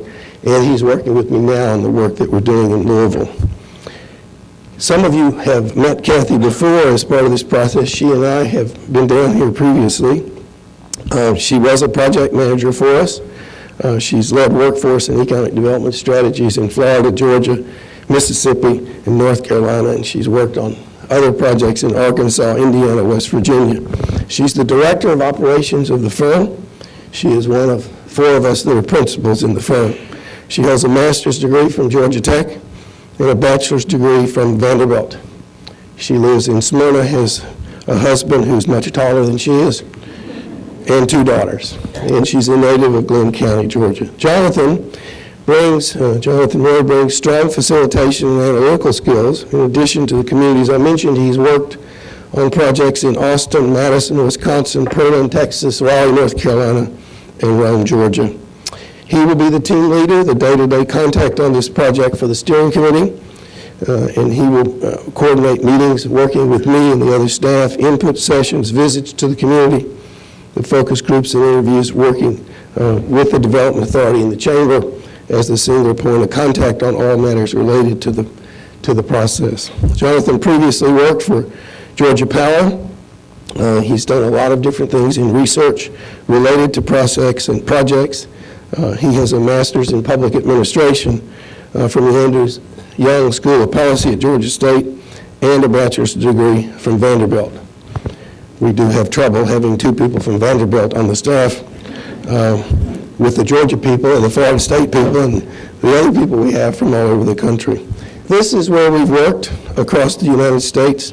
It is a wide variety of large and small, from Watertown, South Dakota, to the Coachella Valley of California, and anything and everything in between. Here's where we've worked in Georgia.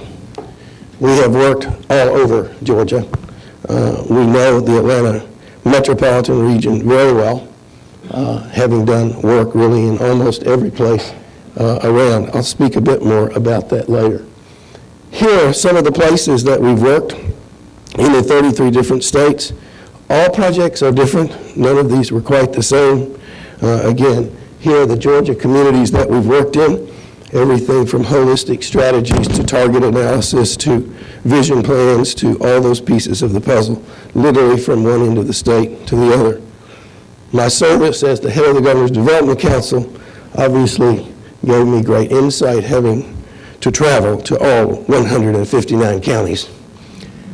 So it's not a mystery what's out there and who's out there. Currently, here are the places that we're working: Greenville, Kansas City, Louisville, Rochester, where I was yesterday morning, Madison, Wisconsin, Raleigh, and down in Macon. Why does this and why should this matter to you? Because it demonstrates that we know how to work in communities of all sizes and shapes in all parts of the country, that they range from very strong to communities that are having serious trouble. And at the same time, what we've been able to do working with them is to create a real look at their strengths and leveraging their successes to move these individual communities forward, define what the vision and the goals are in the context of a larger region. This is our life. This is the work we do. We are not theoretical, we're practitioners. We have been in the street. We know what it's all about in terms of working day to day to make a place better. The other thing I would suggest to you is it's important to remember this is a team sport. You need everybody on the team pulling in the same direction. That is why the process that we use and the things that we work on are viewed very importantly as interconnected with all kinds of partners, young and old, white and black, of all different relationships. I'm going to ask Kathy to come and talk to you a bit about the proposed services. Jonathan is then going to talk to you specifically about some of the things that we're going to have in here, and then I'm going to come back and talk about the project itself. Kathy? You may want to use one of those. Let's see if this one's working. Everybody hear me? Thank you, Matt. Thank you all for having us here today. It is a pleasure to be back in Fayette County. I was here a couple months ago, and we're really excited to see the turnout this morning. This morning's questions, I think, after the other presentation were excellent and really informed. And I'm going to step over a little bit because I didn't bring my apple grates. I don't know if you can see me. There is a height difference, as you see. It's one of our many diverse qualities in our firm. I'm just going to spend a couple of minutes telling you a little bit about the overview of our proposed scope of services. We really want to go into detail about that. We'll try not to take up too much time, so I'll be quick. You hopefully will not be surprised by some of the things that we're hearing. We're going to be telling you. You've been hearing some of these things amongst yourselves. You heard some of these things this morning discussed as well. These 5 questions, I'm not sure if you can read them, but they're 5 fundamental questions that you laid out in your request for proposals that we received, that all the consultants that were originally invited to respond received. Where are we now? Where are we going? Where do we want to be? How do we get there? And then the last piece, how do we sustain engagement? How do we assess our effectiveness and update the plan? 5 fundamental questions that you laid out, which we couldn't agree with more. And we listened to you, and we customized a process that would specifically speak to those questions and help you arrive at the goals and the outcomes that you envisioned from the beginning. So what we see here is a steering committee, as you've already established, a strong steering committee that collectively represents the diverse, different aspects of your community, geographically, background, old, young, students. I'm pleased to see you here this morning. We'll talk a little bit more about that as well. And then the full community involvement, which we know is an incredibly part of this process and really every process that we work in, but we know it's a particular emphasis area for you. Everything that we do is going to be informed by the 2 groups, the steering committee and the full community involvement as well. Where are we now? Where are we going? We see addressing that in the first phase, which is a competitive assessment. We'll talk more about the specifics of that, but essentially we're going to benchmark your community. We think that's incredibly important. You can't look at yourselves in a silo. We're going to look at some of that trend analysis. I know there was a question earlier about that as well. You know, where have you been? What are other communities doing? What do the trends tell us? And what can we find out from that about your competitive advantages, your special niche areas, your message, your vision? And where do you maybe need to do some work? Where are you not fully taking advantage of all the opportunities available to you? The second 2 questions really speak to what we see happening during the vision plan process, phase of this process. Phase 2, short-term and long-term goals, really building that foundation for the long-term vision for the community, one that you would update often, but it's really the vision, the tactical strategic actions that tell you what you're going to do. And that'll, of course, be informed by you, not by us. We'll help you facilitate this process. The third phase is the implementation piece. Truly the most critical process in so many ways. Once you define what you want to be and what you're going to do to get there, how do you actually do that? You'll hear this a lot. It's the what and the how in Market Street terminology, and Mac will speak to that a little bit later. It's milestones and metrics. We talk about capacity. We talk about what you might need more. Who leads what? Who's supporting? Who's convening and communicating? All those things are extremely important. The time frame for this, we'll work with you and your steering committee group and really get all the input that we need to before we firmly establish this. But essentially, what we're seeing is this process could start in November. As quickly as you can start, we're ready to start as well. And what we see is it wrapping up in mid-May or so. You want to keep the pace. You want to make sure you have enough time, but at the same time, you don't want to lose momentum that you already have. And the community has been talking about this process for a long time, really building to this point. So let's take advantage of that momentum and get started right away. Each of the 3-4 phases will take a couple of months approximately. The next piece we'll talk about, and you have already talked about it and heard about this and been working towards it, and many of you are represented here, is that piece that's critical, the steering committee. While community involvement is incredibly important, we're going to talk about that next, at the end of the day, you need to direct a certain number of people who can take a leadership role, make decisions, really collectively hear the feedback that they're getting from the rest of the community, absorb the information that we're giving as consultants and facilitators, and begin to pull that together and call out the things that maybe are not the priorities and highlight the things that are the priorities and make those decisions. The steering committee's role, I can't emphasize enough, is extremely important. You have to make sure you have the right folks, and we have a lot of the right folks already involved, but one of our roles is to help you look at that list and say, what about these folks? You know, we may not know the names as well as you all do because this is your community, but we'll ask you those questions that will sort of hopefully bring to mind who else should be on there to make sure that you have the consensus from the beginning, you have the buy-in that you need by the time you're ready to implement that vision, and you can make sure, as Mr. Ross said earlier, that at the end of the process, everyone has had a chance to say, my voice was heard, and I'm represented in this. That's my vision as well. The steering committee bears a lot of the responsibility for making sure that happens as well. There's a lot of roles, and we'll help define them so that no one who is engaged in this has any misunderstanding about what their role is. We help define the responsibilities, almost like a job description, really, because it is in some ways a job description. So we'll share those things about being a consensus builder and looking at the big picture, looking at the whole of Fayette County and not just individual communities, but also thinking about those strengths that you might have at that level. This is not going to look too surprising to you when I talk to you about how we engage the steering committee during those meetings throughout the entire process, and sometimes in focus groups as well when we meet with the smaller groups in the community. This is the audience response technology tool that we often use. Ours is called Turning Point, a little bit different than what we used this morning, but the same concept. Allow people that real-time interactive ability to poll and get their opinions out there and see what bubbles up to the top. This is one of the many tools that we use to engage the groups that we work in. We believe there's a lot of value in talking as a group and breaking out into individual groups as well, particularly when we get to the phases where we're talking about the goal areas that we might have, the specific themes that we might be building on in terms of the community stories. So we use a lot of different tools throughout the process to do that, and this is one of them. But now we're going to talk about what you guys are going to do. This is your process, your vision plan, and the community involvement is probably the most important piece of this. And so we're going to talk about how we want to engage you and how you guys can be a part of this process. We've broken down the community involvement into two pieces. The first part we're calling in-person. These are opportunities for us to engage one-on-one or in focus groups with people in person. The other piece is an online piece, and we'll get to that in just a second. What we really want to emphasize here is that the human touch points, being able to talk to people one-on-one during interviews. We think 18 to 20 interviews is going to be a great way to really download a lot of information from key leaders, key stakeholders. At the same time, we want to do focus groups. We think meeting with small groups of people, 15 people, 10, 15 people, really gives us an opportunity to touch on different issues, different constituencies.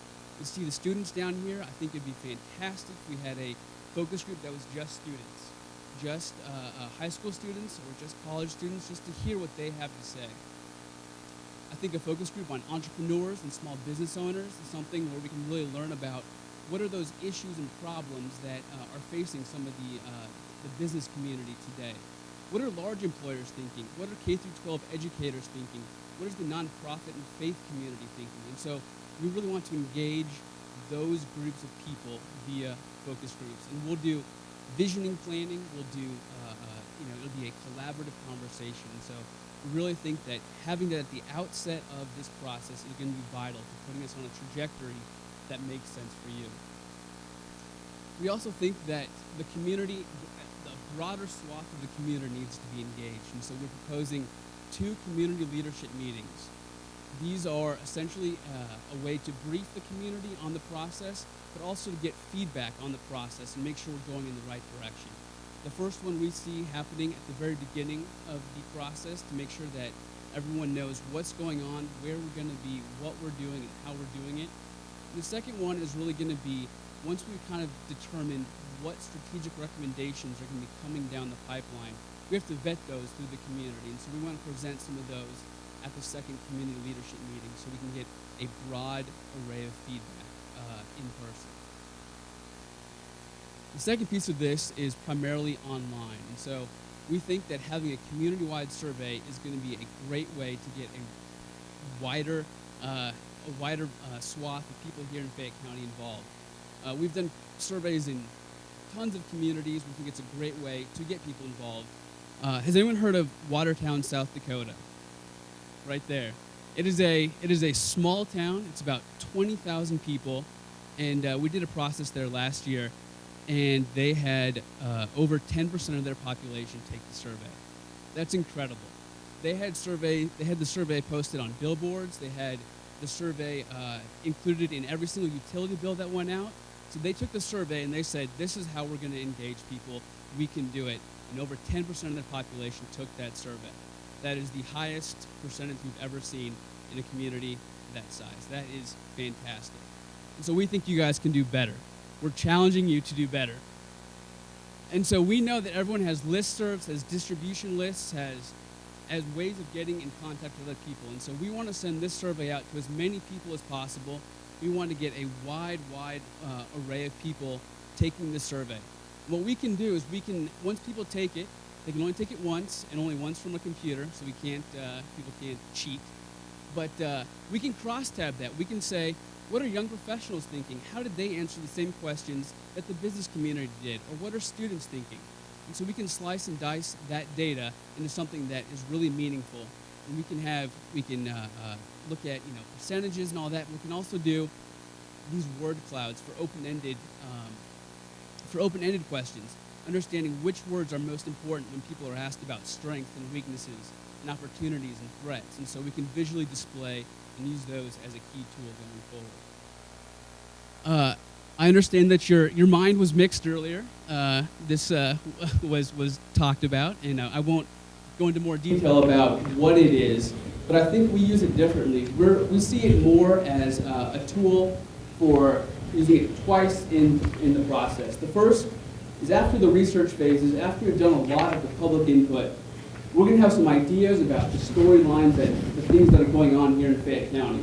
But we need to take that back to the community. And so the first time we're going to use Mind Mixer, we want to take back the research, the findings, the storylines, and really understand what does it mean to you? What are those big ideas that we can take from all this research and all this input, and how are we going to make it happen?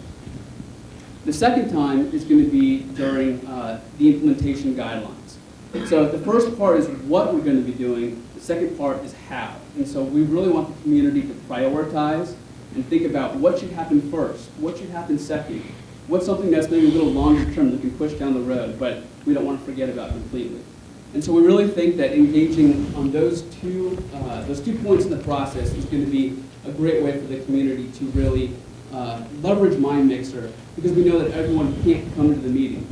But at the same time, this isn't all we have. We're not going to rely only on Mind Mixer. It is no more important or less important than the focus groups, the interviews, the survey. It's just another tool in the toolbox for engaging people in an electronic manner.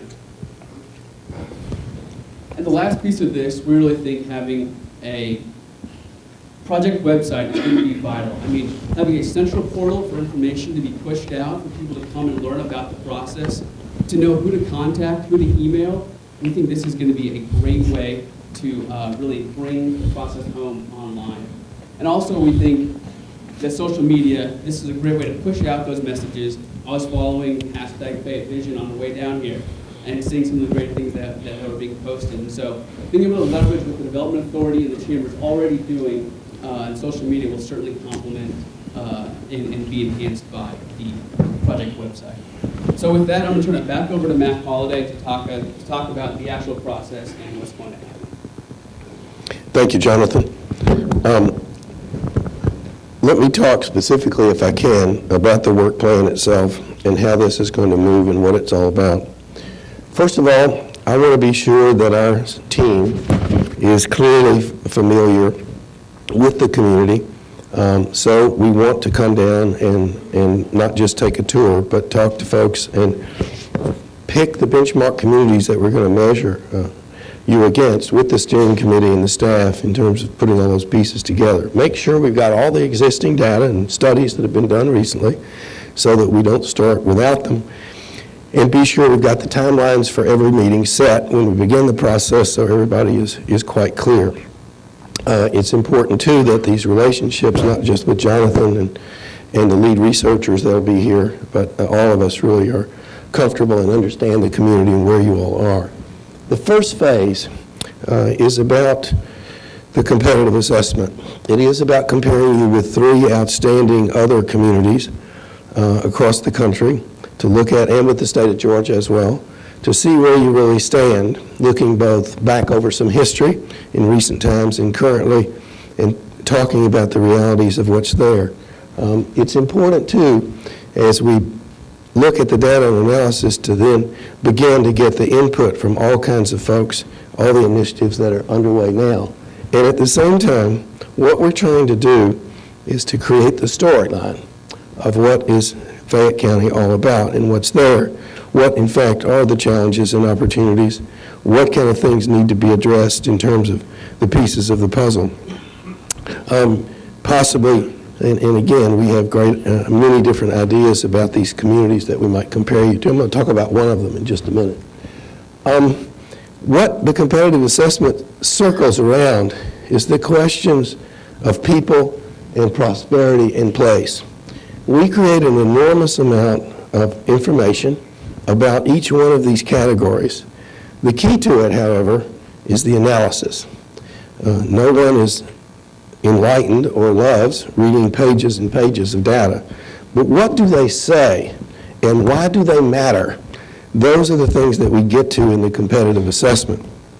And they really do speak strongly to where you are about the economy locally, about the people that are here, about the place, what the realities are, and what you really have going for you. Let me give you just a brief example. This is a chart that shows educational attainment, comparing you to Williamson County, Tennessee. I know that some of you went there on a team trip. It is a suburb outside of Nashville. We are starting our 3rd strategy for that region this next spring. What you see here is that Fayette has a very well-educated workforce, slightly over 42% of the population with a college degree, which is quite stronger than the U.S. average, which is 28, or the Georgia average, which is just over 27. Williamson County, however, has 52% of its population with a college degree. So what you're talking about is one of the 2 key components of quality jobs is the educational attainment piece in terms of what's there. If we look at something else like per capita income, what we see over a 10-year period is that Fayette County has done well. It's grown by over 15%, up to 44, but I want you to look at the enormous growth in Williamson, up 42% plus over that same 10-year period. You are well ahead of the state of Georgia, as you have been. They're at 35.9, you're at 44.6. Again, what we'll do is, and in this case, you ought to see there's a pretty clear connection between educational attainment and per capita income. That is true all over the world, not just in places we might look. What we'll do with that competitive assessment is put all those pieces together with all of the input, with everything we get from the citizenry, from the focus groups, surveys, online, everything, to really paint a picture of where is the place and what's there. That leads us to the opportunity to talk about what might be in the vision plan, what kinds of things are there. I want to tell you that one of the things we spend time on every day in our offices is best practices from around the country. I believe the wheel has already been invented. We're talking about changing the spokes. The other thing I want to say is that most of the programs that I ran or helped create in the chambers and states where I worked, I stole. Why screw up something when somebody else has already done it? And the other thing is, you'll have to do it your way. You know, over all these years, I've asked my staff never to say 2 things to me. One is, we've always done it that way. And the second one is, we tried that once before. Well, maybe we can get it right this time. So the fact of the matter is, it is very much about using best practices and what we hear from you and marrying them together to begin to create this vision plan. I can tell you, without really much regret in saying this, these things are going to come up. You're going to ask about them and talk about them. I will tell you that the two in the box are the two most important things for future of communities.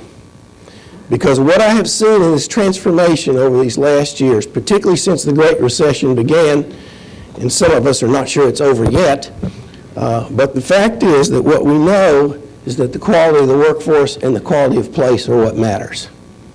Your choices are tremendous. You have made statements historically about quality of place, and you certainly need to stay there in terms of honoring that and being sure that you give people choices, again, for all kinds of people who may come from all over the world. So, in fact, what we do with all this is begin to talk about how do we get there and how do we sustain engagement, assess our effectiveness, and continually update the plan. Well, that's where the implementation side of this comes from. You know, one of my colleagues says, if you don't measure it, you're just practicing. We don't need any more practice. You need to get on with it, and you need to know exactly what you're talking about. So, in fact, our implementation plans are very specific. We're going to detail the first year month by month.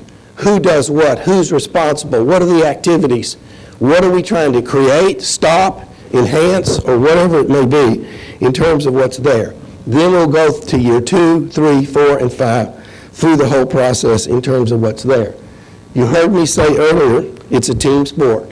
This is not just about the chamber or about the development authority. It's about the entire effort of this county in terms of what you can do together, who will lead, who will follow, who will cajole, who will advocate, who will come together.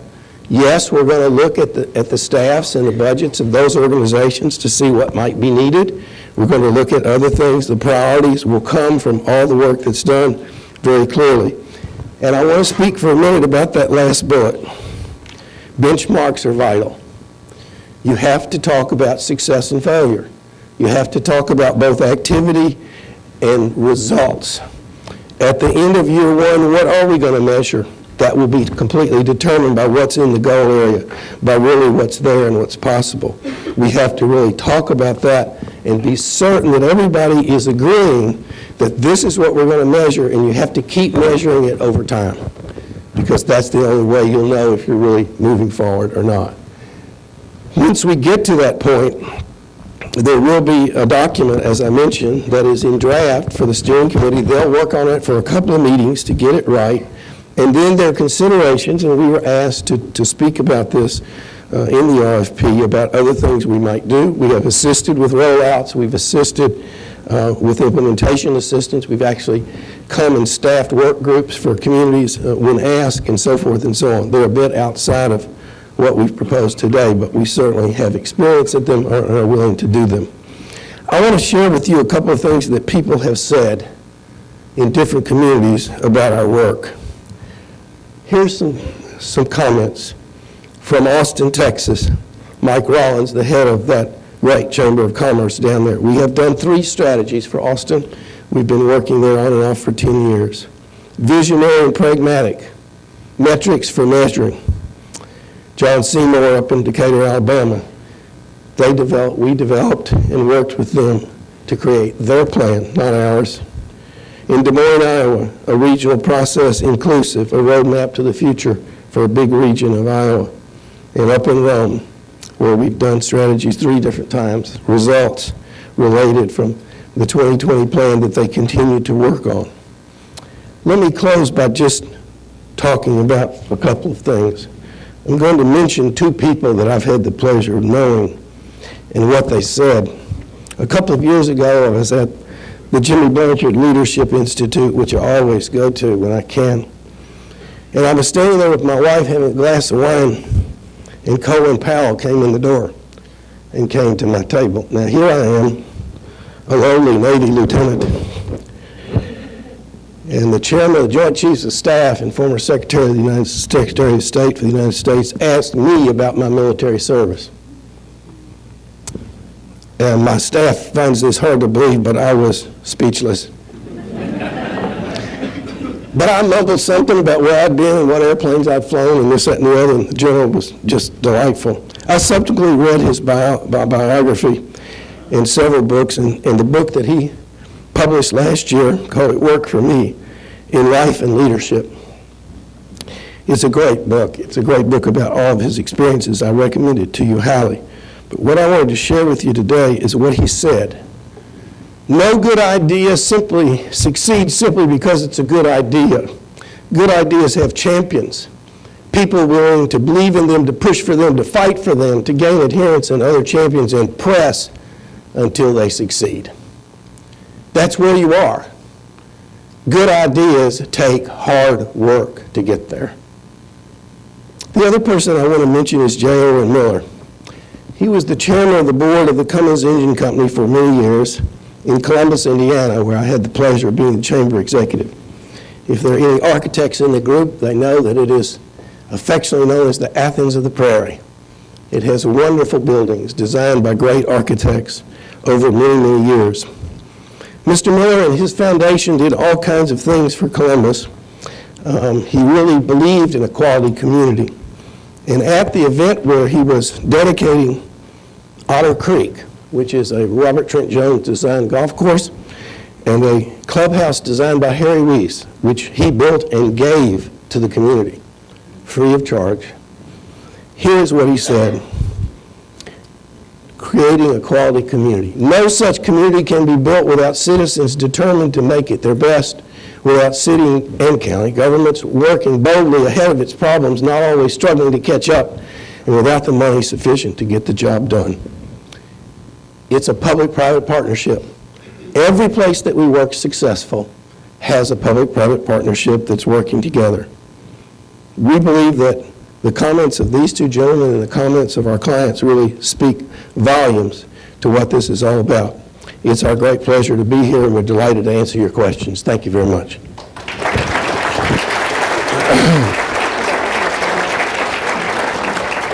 Okay, any questions for Market Street, Mac, or any of his team?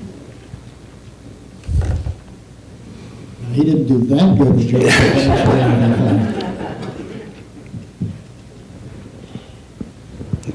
You need to get out from behind I here. almost forgot the question because I was so impressed with your presentation. However, 2 days of intensive interview seems a little short to me. I'm just nervous that you'd be able to get everything in 2 days. Can you speak to that or your experience with that? Well, again, you know, we tried to stay within the guidelines we were given in the RFP on the one hand. On the other hand, we're good at this.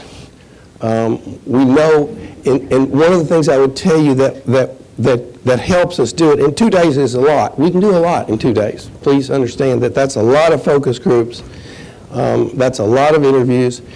The key is going to be making sure that you all are satisfied with who it is that we're talking to. You know, I would tell you, I certainly want a focus group of these young people. I want a young professionals group. I would love to have, you know, you all select small business group, groups of all kinds of different folks, young professionals, whatever it may be. The thing that I would say is there comes a point where it becomes redundant, where we will hear a lot of the same thing. And the beauty of this is to take the analysis that comes from the data and pair it with what the people said. We'll always find myths. There are people that will swear that something's the truth when the facts say, I'm sorry, that's not quite where we are. But it's putting that together that's the joy of this, and really is where the real work comes. Because what we'll do with the competitive assessment is talk about the data analysis and put right beside it quotes from people and what they said and all those pieces. If you feel like we need to enhance it another day, we can certainly do that. We're flexible. But I will tell you that in communities larger than this one, that has been quite sufficient in getting great input, given the fact that we have all these other tools, that we do have the survey, and we do have the website, and we do have Mind Mixer, and we do have all these other things to help it keep going, and we put 2 leadership meetings in there, which would be similar to a crowd this big or bigger, that we're sharing with and asking for their input at different times in the process. Remembering that the Mind Mixer was 2, one of them was right here at the competitive assessment, so we would have an enormous amount of input. Following up to that question, we're going to give you, I'm looking through the room, and maybe we can identify all those folks in the gaps, but maybe we can't identify those folks. Mm-hmm. Do you ever look, at the gaps that we might be missing? Yes. Or ever go and interview people that we didn't give you? Yes. Because maybe that population is missing? Yes. I don't want to embarrass any community that I might name, so I won't. But I will tell you that we have, once there have been some decisions made about the focus groups and about the interview list, and we've reviewed it, and we've gone back to the client and said, excuse me, I'm sorry, you can't leave out the faith community, or you can't leave out whatever. We're very thoughtful about making sure that all of the different constituencies are heard, and as much as we can, that everybody has an equal shot at having input, knowing that, again, it's going to be consensus that we're looking for at the end of the day. As Jim Collins said, no important decision has ever been made unanimously. It's all about consensus. Can you talk for just a minute about how you deal with those folks that live here but commute around Metro Atlanta? How would you get their input? Well, I think there's a couple of ways. Obviously, one of the things that we can do with the survey is we will know the zip code that it comes from, where they live. So hopefully we'll get a good sample of who they might be. Certainly, if you choose, we can certainly do a focus group of folks who live here but don't work here, that commute elsewhere. That's not a problem. We've done that before. I think, again, it is to think about all the pieces that you want in there and who you want. But constituencies like that are ones that we try to make sure that we look at. Obviously, one of the things we're going to talk about when we do the competitive assessment is what percentage of this workforce that lives here does commute out of this county every day. And what does that trend line look like in terms of what you want here and the kind of things you want to grow, knowing that you're part of a 5 million plus metropolitan area. So, and logistically, I would just add to that, where we've worked in communities that have similar dynamics, we can also do the early morning or the late in the afternoon focus group specifically for that group. Same thing goes for, assuming this will proceed fairly quickly on during the school year. If we want to talk to teachers and educators, we know that we're probably not going to get them at 11 o'clock. They're a little bit busy. So we can be flexible around the schedules of those that we need to. There was a question earlier, about getting to people who maybe can't get to you. And that's something that we're really concerned about as well. The most efficient thing is for us to stand in one place and for everyone to come to me, and we get as many people as we can. But we also know that sometimes you need to step out a little bit, and you may need to go to a community room, you may need to go to a senior center, you may need to go to different places. And so we're flexible and able to do that, and we've had a lot of success in several communities by getting out there. It also helps build trust in the process as well, in addition to actually getting what you need to get out of it. And I also wanted to add to your point asking about the 2 days. We're not saying by any means that if you can't come to an interview in those 2 days, you're not going to be interviewed. I mean, I have a phone, I have email. We are more than happy to be flexible, do interviews via phone. And so just because we say 2 days doesn't mean everything has to happen in those 2 days. So I just want to make that clear. Okay, next question. Yes, I'm not sure if this is the, proper point to ask this question, but it seems that over the past few years, Fayette County has been getting a lot grayer. And some people have talked about that with pride, providing for our seniors, this, that, and the other. But unless we have something in the vision which is going to bring in young people with families to support the population, I don't know that the vision will work. So I guess my question is that part basic of the vision, that just standard that we are going to try to get younger people into this community? I don't take personal offense at your question.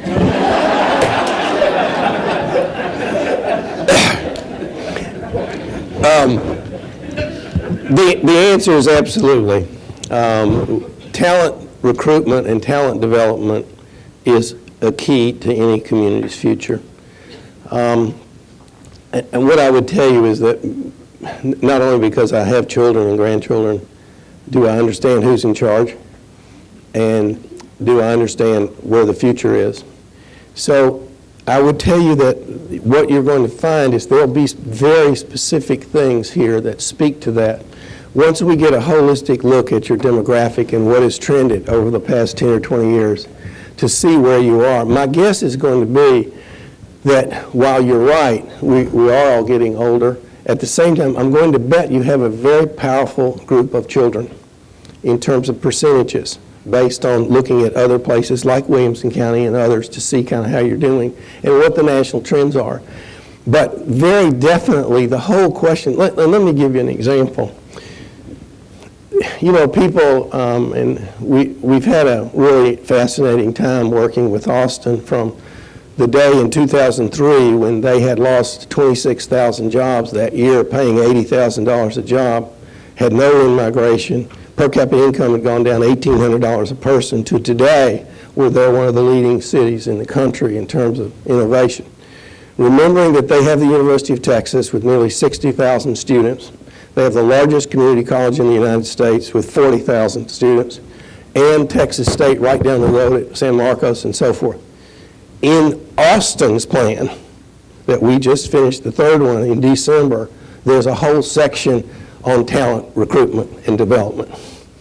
This is an issue that every community has to face. We would be completely, irrelevant if we did not talk about it, and we will, and we'll talk about what other people are doing to deal with it, whether it's in Iowa or in Florida.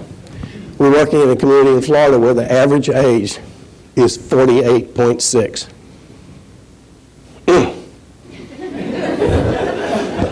It's kind of like I told the governor of Wyoming a few years ago when we did a strategy for them, and I looked at the numbers, and between 1990 and 2000, they lost 14% of their 6-year-olds.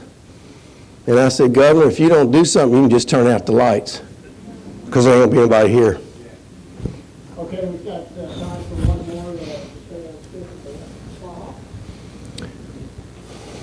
Hey, I'm just scratching my head about something because I know a lot of people move to Fayette County for different reasons. Yes. They move to Fayette County because it's such a great commute to Yes. Atlanta. Some people move to Fayette County because it's such a fantastic retirement community. Yes. Some people move to the South County because it's a great rural setting. And I'm just, how do you get a common vision from all these people that moved here for different reasons? Well, often conflicting reasons. You know, it's fascinating that you just went through a litany of the reasons why you have such great opportunity. Because you're providing different choices for people. It is the understanding that those different things do not have to be in conflict. There is room for everybody. We still have a lot of space. We still have a lot of room. We can still do a lot of different things. So it's the analysis of looking at it as a whole and yet understanding that the future of Tyrone is important, and it's different from Fayetteville, and it's different from Peachtree City and from the other parts of the county. So the fact is, it's a both and it's a winning strategy to have those differences and celebrate them, and not try to mash everybody into one fit, because that's not going to work. And it's not who you are. It's not how you got here. Whatever those reasons, and there are probably some others. That's some of the stuff I want to, as we talk to you and as we do these interviews and focus groups and surveys, I want to get more and more about that, because we do need to know the value system. We do need to understand that as part of where you really want to go. All right, since Matt was so short and concise with that response, Hello. My question is, how are you going to appeal to us as youth? You say you're going to do focus groups, but what questions are you going to ask us, and how are you going to help people our age understand what this program is and the magnitude of it, and how prevalent is it to us? Anybody else got a question? You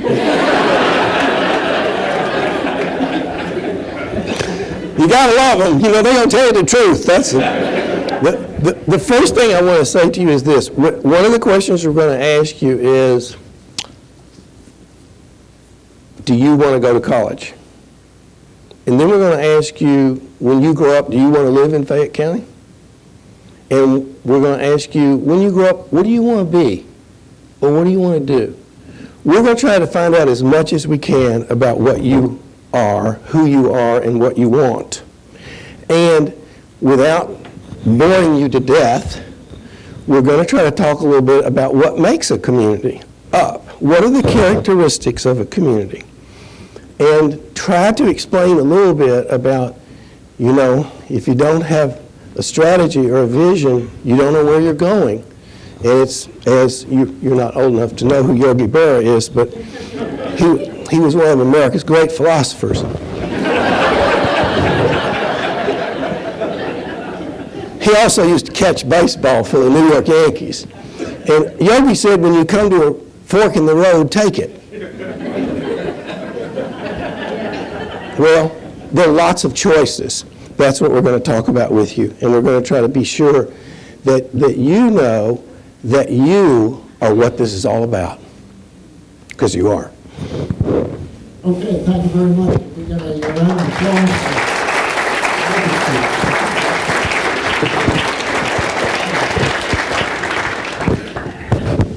And we'll give them just a second to regroup here, and then we'll continue on with the remainder of the program.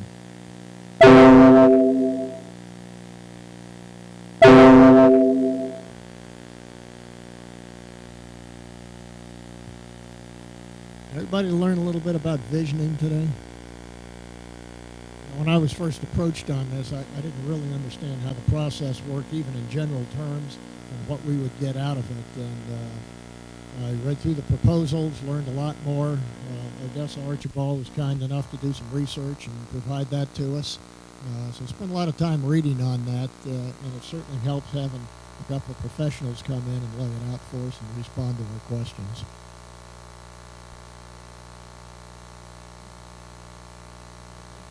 Don, we'll turn it over. This is pretty exciting. We're so glad we have our young people, and we're so glad that us with gray hair or colored gray hair are using technology. And we want you to get out your devices again, because we really do want to ask some surveys, because it's really important for us to capture what you all in the room have to say as a result of everything that we're doing. And we need to know who's in the room, so we're going to get some information from you. Okay, so if you get out your devices, we're going to do this again. Okay, these are the questions.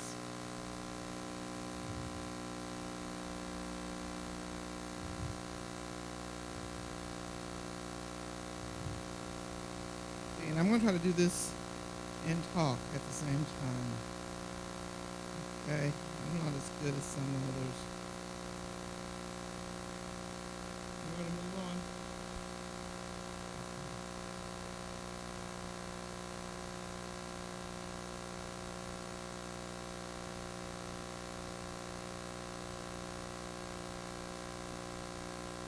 And remember to continue to look at if your device autocorrects to make sure you get it right.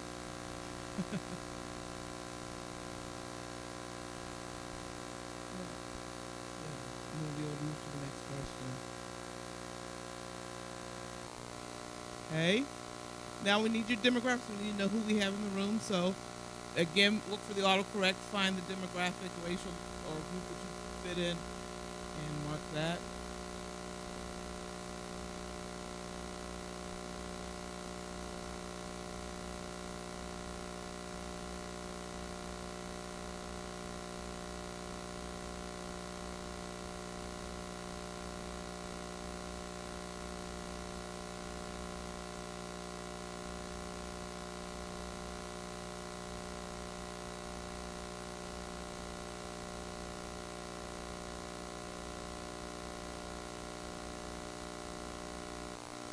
Okay? And this is really your employment status, and if you're a student, we have a space for you too.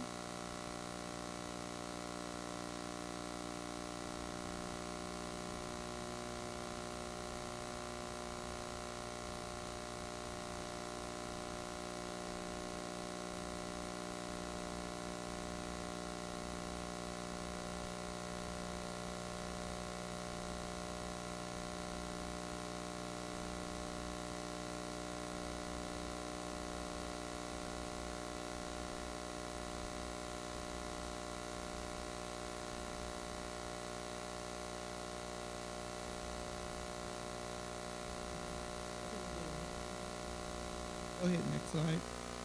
And how are you employed? Are you employed by the government office of Fayette County or one of its municipalities? Remember in black.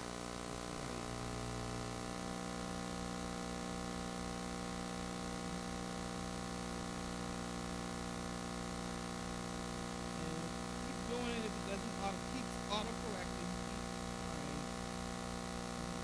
Do it twice.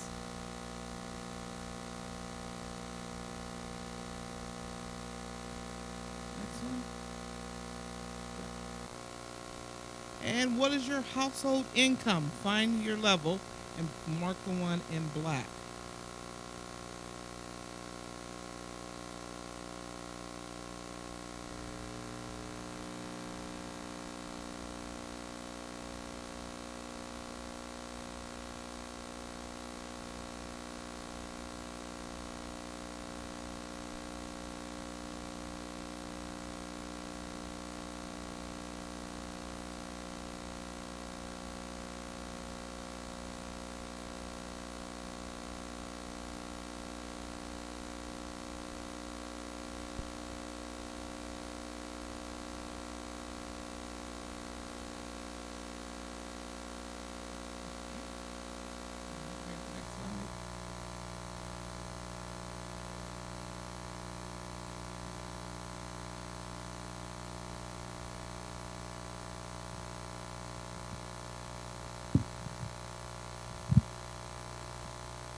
Get some of your input because after lunch, the core group is going to sit down with some criteria, assess what they heard today along with the proposals, so we can select one of these two outfits and get moving on.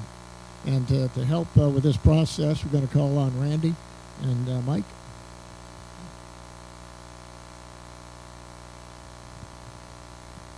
Do we have another one of these?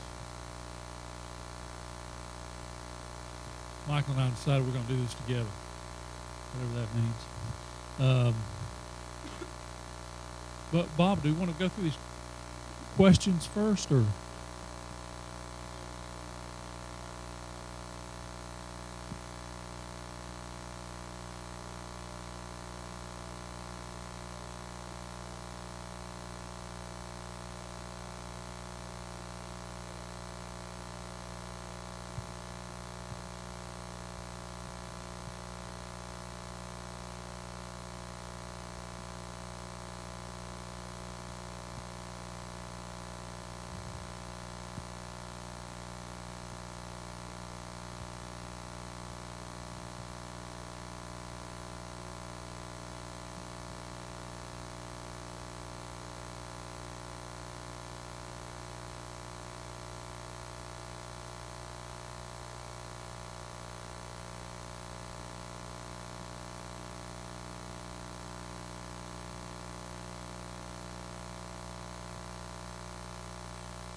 What a great question.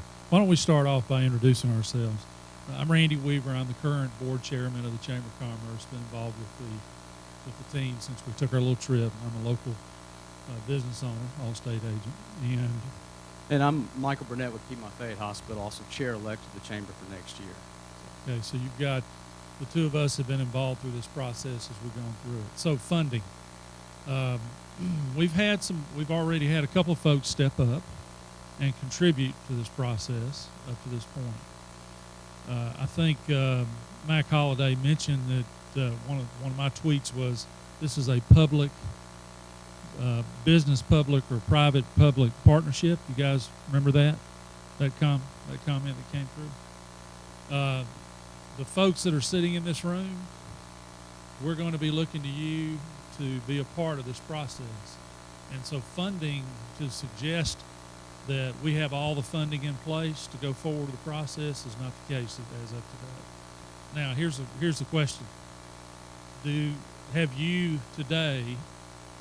heard enough today to agree with us with the work that's been done that we need to go forward with this process? Let's answer one question at a time, and we're going to get back to that funding question.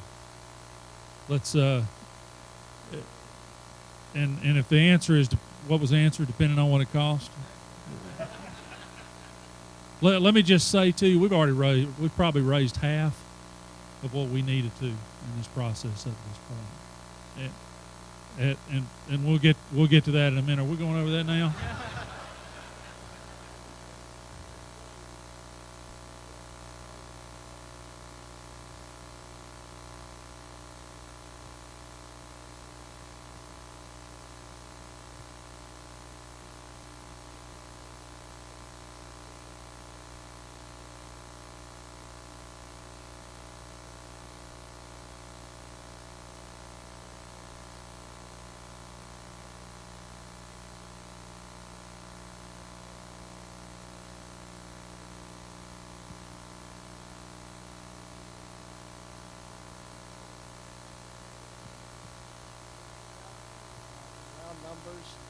It was about 125,000, and that's a combination of the college and Bleakley. Now there'll be some additional expenses. Dolce was kind enough to compass this room today, so we saved some money there. Some of you have got businesses that may accommodate focus groups. We could save some money there. So the consultant cost could either be 100 or 125,000. And then you start adding expenses to that, and that'll depend on kind of a chicken and the egg, how much cooperation and assistance can we get from all of us to make this happen. We may be calling on the school board to use Sam's auditorium for some of the larger ones. That'll be a less expensive option. We may be able to use classrooms to meet because we've got schools scattered throughout the county for this public endeavor. So there's some opportunities. Alice?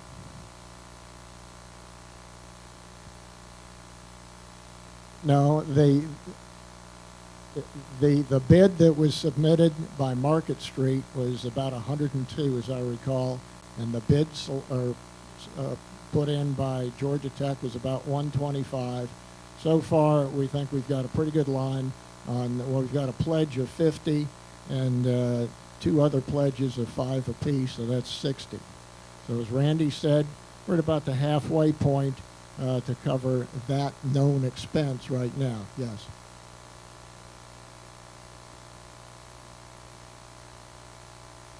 Yeah, we collectively agree, I think, that this is a smart thing to do. We need to proceed, and we're going to get that group together that you saw in one of my earlier slides together for a working lunch, go through some criteria. We've got about 2 pages of criteria.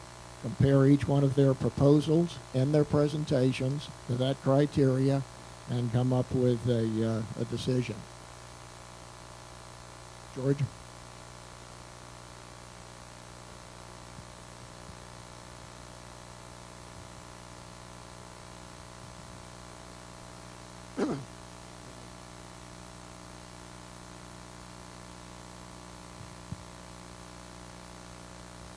You know, as the donors said, it is an investment as opposed to an expense on how you look at it. I'll tell you, I'll also approach the Board of Commissioners and probably the school board. The school board's got a strategic education plan. That's got to be melded into our vision. The county has got a comprehensive plan that's required by law. That's got to be accommodated within the vision. So when we're walking down range here, everybody on our right and left is going along at the same rate in there. So, you know, would the commission or the school board retain a consultant to assist them in either one of those documents? There may be an opportunity here to use some limited amount of government money to help those government entities move forward in a coordinated manner with the visioning process. So you mentioned that Market Streets was a $102,000 investment, but they also mentioned that they had just done Austin's plan for the third time. So is this a one-time $102,000 investment, or is this a $306,000 investment over 15 years? This is a $102,000 investment for what we've asked them to do in our request for proposal. If at a later date, maybe there's some significant changes in the region here, and we would like to retain them to come back and do this again in several years, that would be an additional request for proposal. They would submit a bid, and we would consider that. Let me, before we take any other questions, I want to just add another piece of this. Up to this point, basically the chamber staff has been picking up the things that go with it. There's been an awful lot of volunteer work that's gone into this, dating all the way back to, can I see a show of hands again for those of you that went to Tennessee? Okay. That particular trip was one that we all kind of paid our way on, and that began this process. We cannot go forward, and Michael and I kind of stand here to speak to you on behalf of the chamber. We cannot go forward with the cost and all of the support that goes with this resting upon the chamber. We're going to need your help. Okay, we are standing before you today to tell you that we believe, and all of those that are on this steering committee, and raise your hand if you're on the steering committee again, please. And there's a number of folks that are outside. As a matter of fact, there are more folks outside the chamber on that steering committee than there are within. We've brought you together today because we believe this is important. We took a trip to Tennessee because we believe our community needed it. We stand here today to tell you that we think as a community that we're at a real crossroads, and that's not a negative crossroads, okay? That's a crossroads of a lot of change that's taking place, and we need your support. We need the government support. We need the Board of Education support. We need business support from both at a business level and at a corporate level among those that are part of this. This is not a huge amount of money for this community. And any of you that have been how many of you have been in the fundraising business before? Thank you very much, all right? This is not a huge amount of money for us to pull together to push this process. But as in any process, as we move forward, there will be things that come out of that as a community we may choose to do to continue to move this process forward. So this is not a tax discussion. This is not a, what if, what do we do after that? This is getting this process started and putting some serious plans in front of us, okay? Now we can take some more questions, and I know Michael's got some comments as well.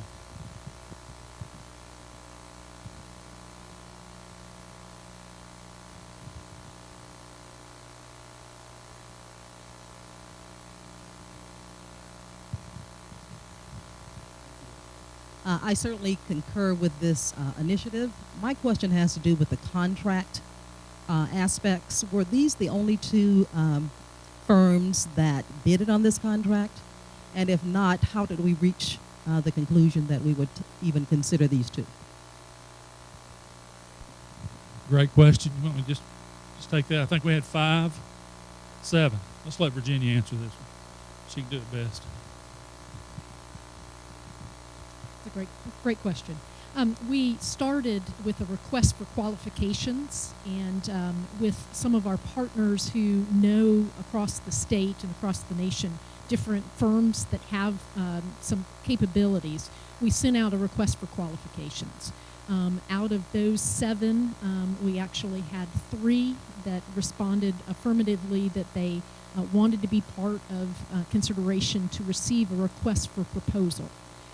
We sent all 3 of those proposals, or requests for proposals. All 3 of them replied, and out of those, the steering committee selected the 2 that we felt best fit the proposal that we had put out there. So we believe that these represent 2 different approaches, but both in their experience as well as their staff capabilities and training, that both have the qualifications needed to do what we've asked.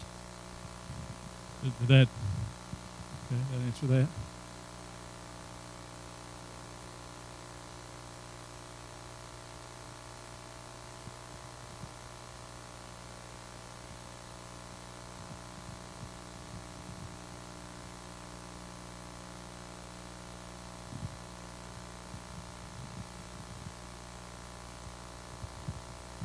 for some clients, that's the right answer. But we thought for Fayette County, we were as interested in the community aspect of what we're going to do going forward as we were the economic development. So that was part of the kind of decision that went into that selection process.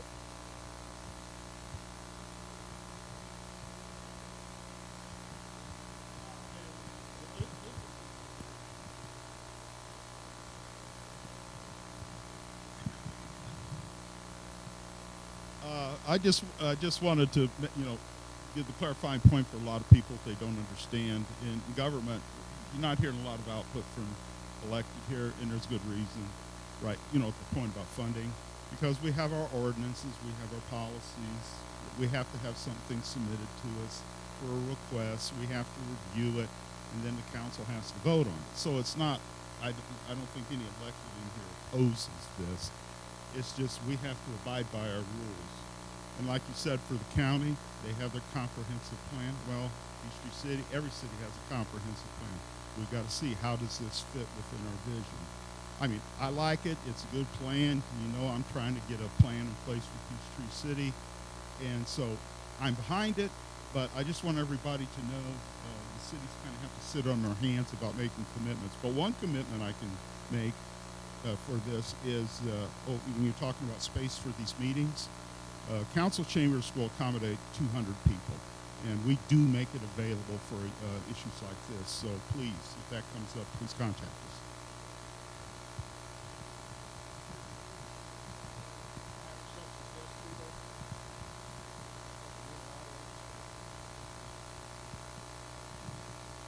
Okay.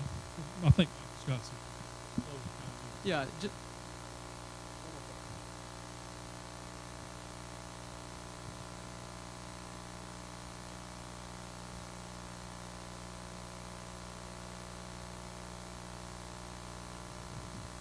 Yeah, and so we're going to do that and then take all the feedback back, and then there's also some paper surveys too that we need to take and add to them as well, so it'll be an iterative process on that. I want to just not underscore a point about the importance of this and what it means, and as we get into these nuts and bolts, and be very frustrating.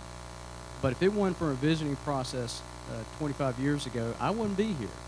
And let me explain why. I'm a 12-year product of the Fayette County school system. In 1987, I was a junior at Fayette County High School. Had no idea what was going on, and so it's great that y'all are here. But I want you to also understand what, 25 years from now, where you might be and what this county looks like. You jump ahead. I went on to graduate school, college and graduate school. I was working at Piedmont Hospital downtown, and I'd been following the whole hospital developments in Fayette County that came out of that visioning process. And I thought, man, wouldn't it be great to be able to go back? So economic development, coming from a visioning process, that got a hospital in Fayette County. I also started having kids, and I started thinking about the school system and education and quality of life. And I was blessed to have my job, the community, the quality, all come back together. And it didn't happen, just out of, go to college, come back home. There was a process of getting there and how it worked out. But my community was still there to come back to. And so I'm excited because 25 years from now, we start talking about what can come of this process and what might bring y'all back or help us all to stay and love this county, this community that we live in. And that's why I'm committed to this process, because I personally can say if that didn't happen 25 years ago, I don't know if I'd be here. Maybe I would be, I don't know. But I've got to think that vision that started then and the way that God's plan works out somehow brought me back. So I'm the administrator of the hospital at Piedmont Fayette Hospital.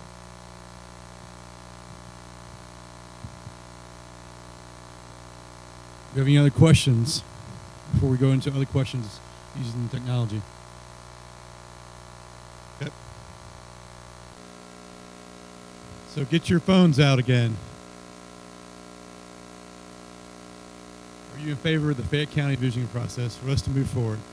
I think we said yes, but please vote so we can have that an official record.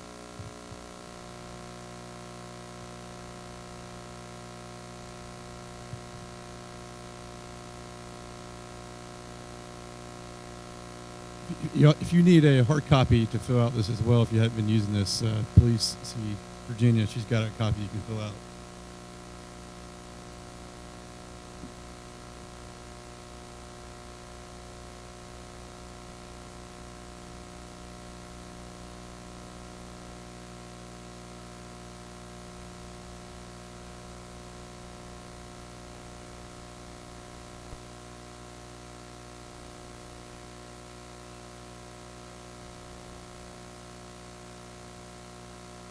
It's looking good right now.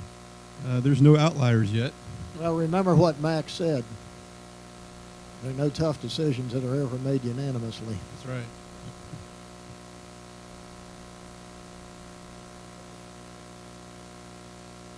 Okay, I'm going to go to the next question. I think that gives us a pretty good answer.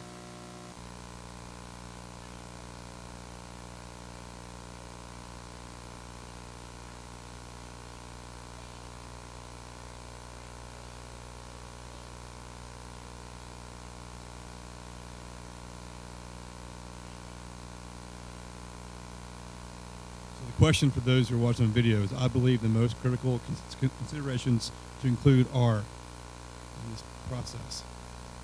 Those who are watching on video, watch this on the internet, we send the information to us, the chamber, for feedback. info@fayettechamber.org.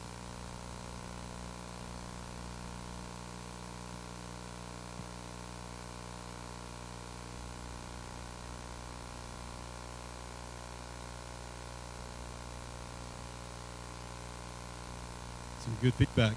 Keep them coming.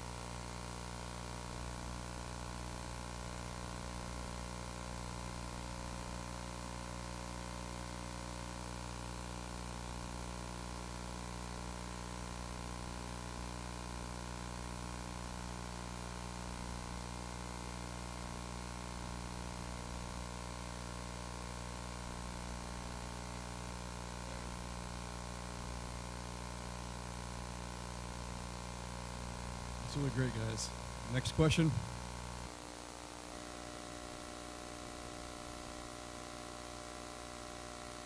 The cost for developing the vision and plan should come from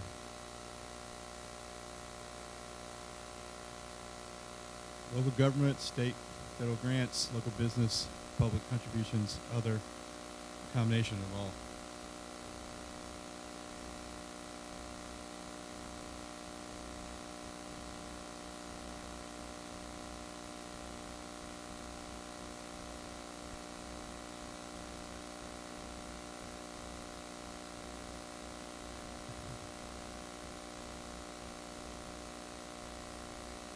Well, we think that's obvious.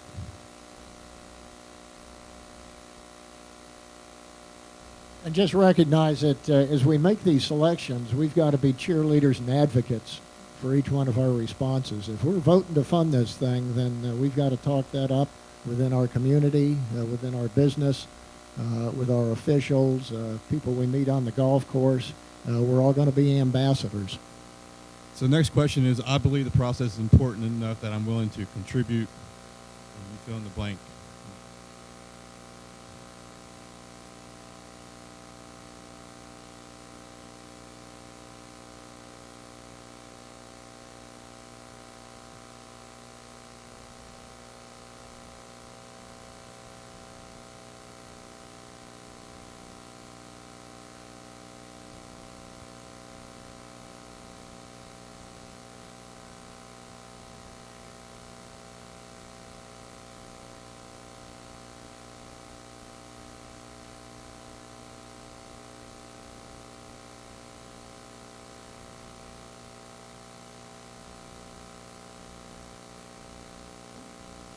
We've got some manpower, which is very important in this process. It's really good to see. About 15 more seconds.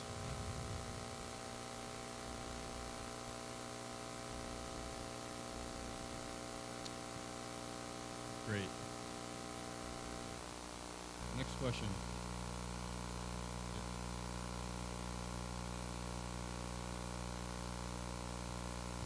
The first, and this is another one of those open-ended questions, so make sure you write comment, leave a space, and then write your answer. If you do want to let us know which firm you would like us to use, you can leave that in your comment first. So leave that, and then following any other comments that you may have or questions that you still may have that can be answered at a later date.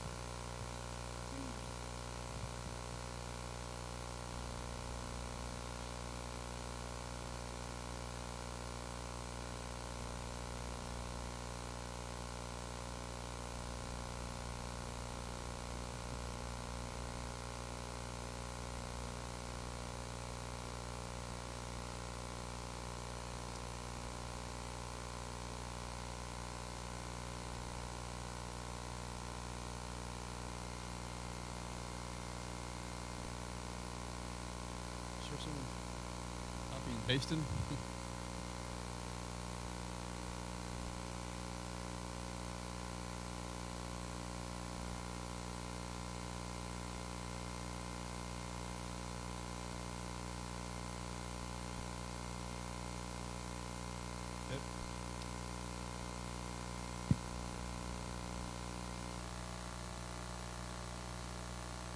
Keep texting, Bob, and come up here.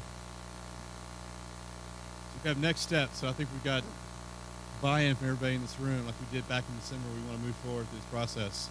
So I think next steps will be start spreading the word. The steering committee will be going to vote today to decide which consultant to use, and we'll start this immediate process in November. So it'll probably be in January. We'll reconvene everybody and have some priorities as a community for us to work on. But start spreading the word that you were at this meeting today. You watched the video. You want to get involved. How do you get involved? Yeah, in terms of spreading the word, Tony, can you tell us real quickly one way you did that?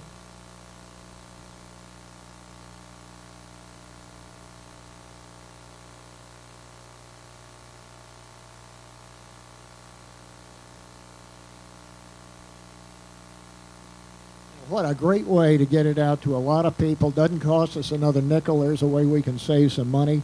A number of your organizations also have newsletters. They may send bills out. Don't want to do anything illegal in terms of that. But ask your staff, how can we get the word out about the visioning process so we can start building some momentum, because we'll need a lot of support for it. Also, I mentioned two plans, the comprehensive plan for the county and the strategic education plan. The mayor mentioned that the cities have their own. Some of the larger employers may have some, other government entities. Start identifying those in. We're going to give you Trey and my contact information, because whether we pick Market Street or we pick Georgia Tech, both of them are going to want to have a kickoff meeting and start collecting a lot of this data. So we want to get ahead of it and make sure we don't miss or omit any of the studies or plans. And finally, start recruiting participants. You've heard both of them talk about focus groups, about interviews, and start thinking about groups. Arnold mentioned diversity and how we get that in there. What groups do we want to include, so that at the end of this thing, we've got a very broad representation of Fayette County. I've thought of a lot of them. The steering committee has, but I'll bet we haven't exhausted that list. And then finally, Trey and I both got cell phones. We've both got email, and we look forward to hearing any of your follow-up comments and any of those taskers that I just passed out, and we'll go ahead and get those organized and put into the right file and bin. So it's 11:30. I think it's about time to adjourn. And if you've got any additional questions for me or Trey, we'll be around. But with that, I'd just like to hit one more slide and thank some of the support staff here, not only Virginia and her great crew at the office, Jamie that's put on all this technology. It all worked very well, but they've been performing a lot of that hidden support that we didn't see, and because of their volunteer effort, didn't have to pay for. So a round of applause, please. Good.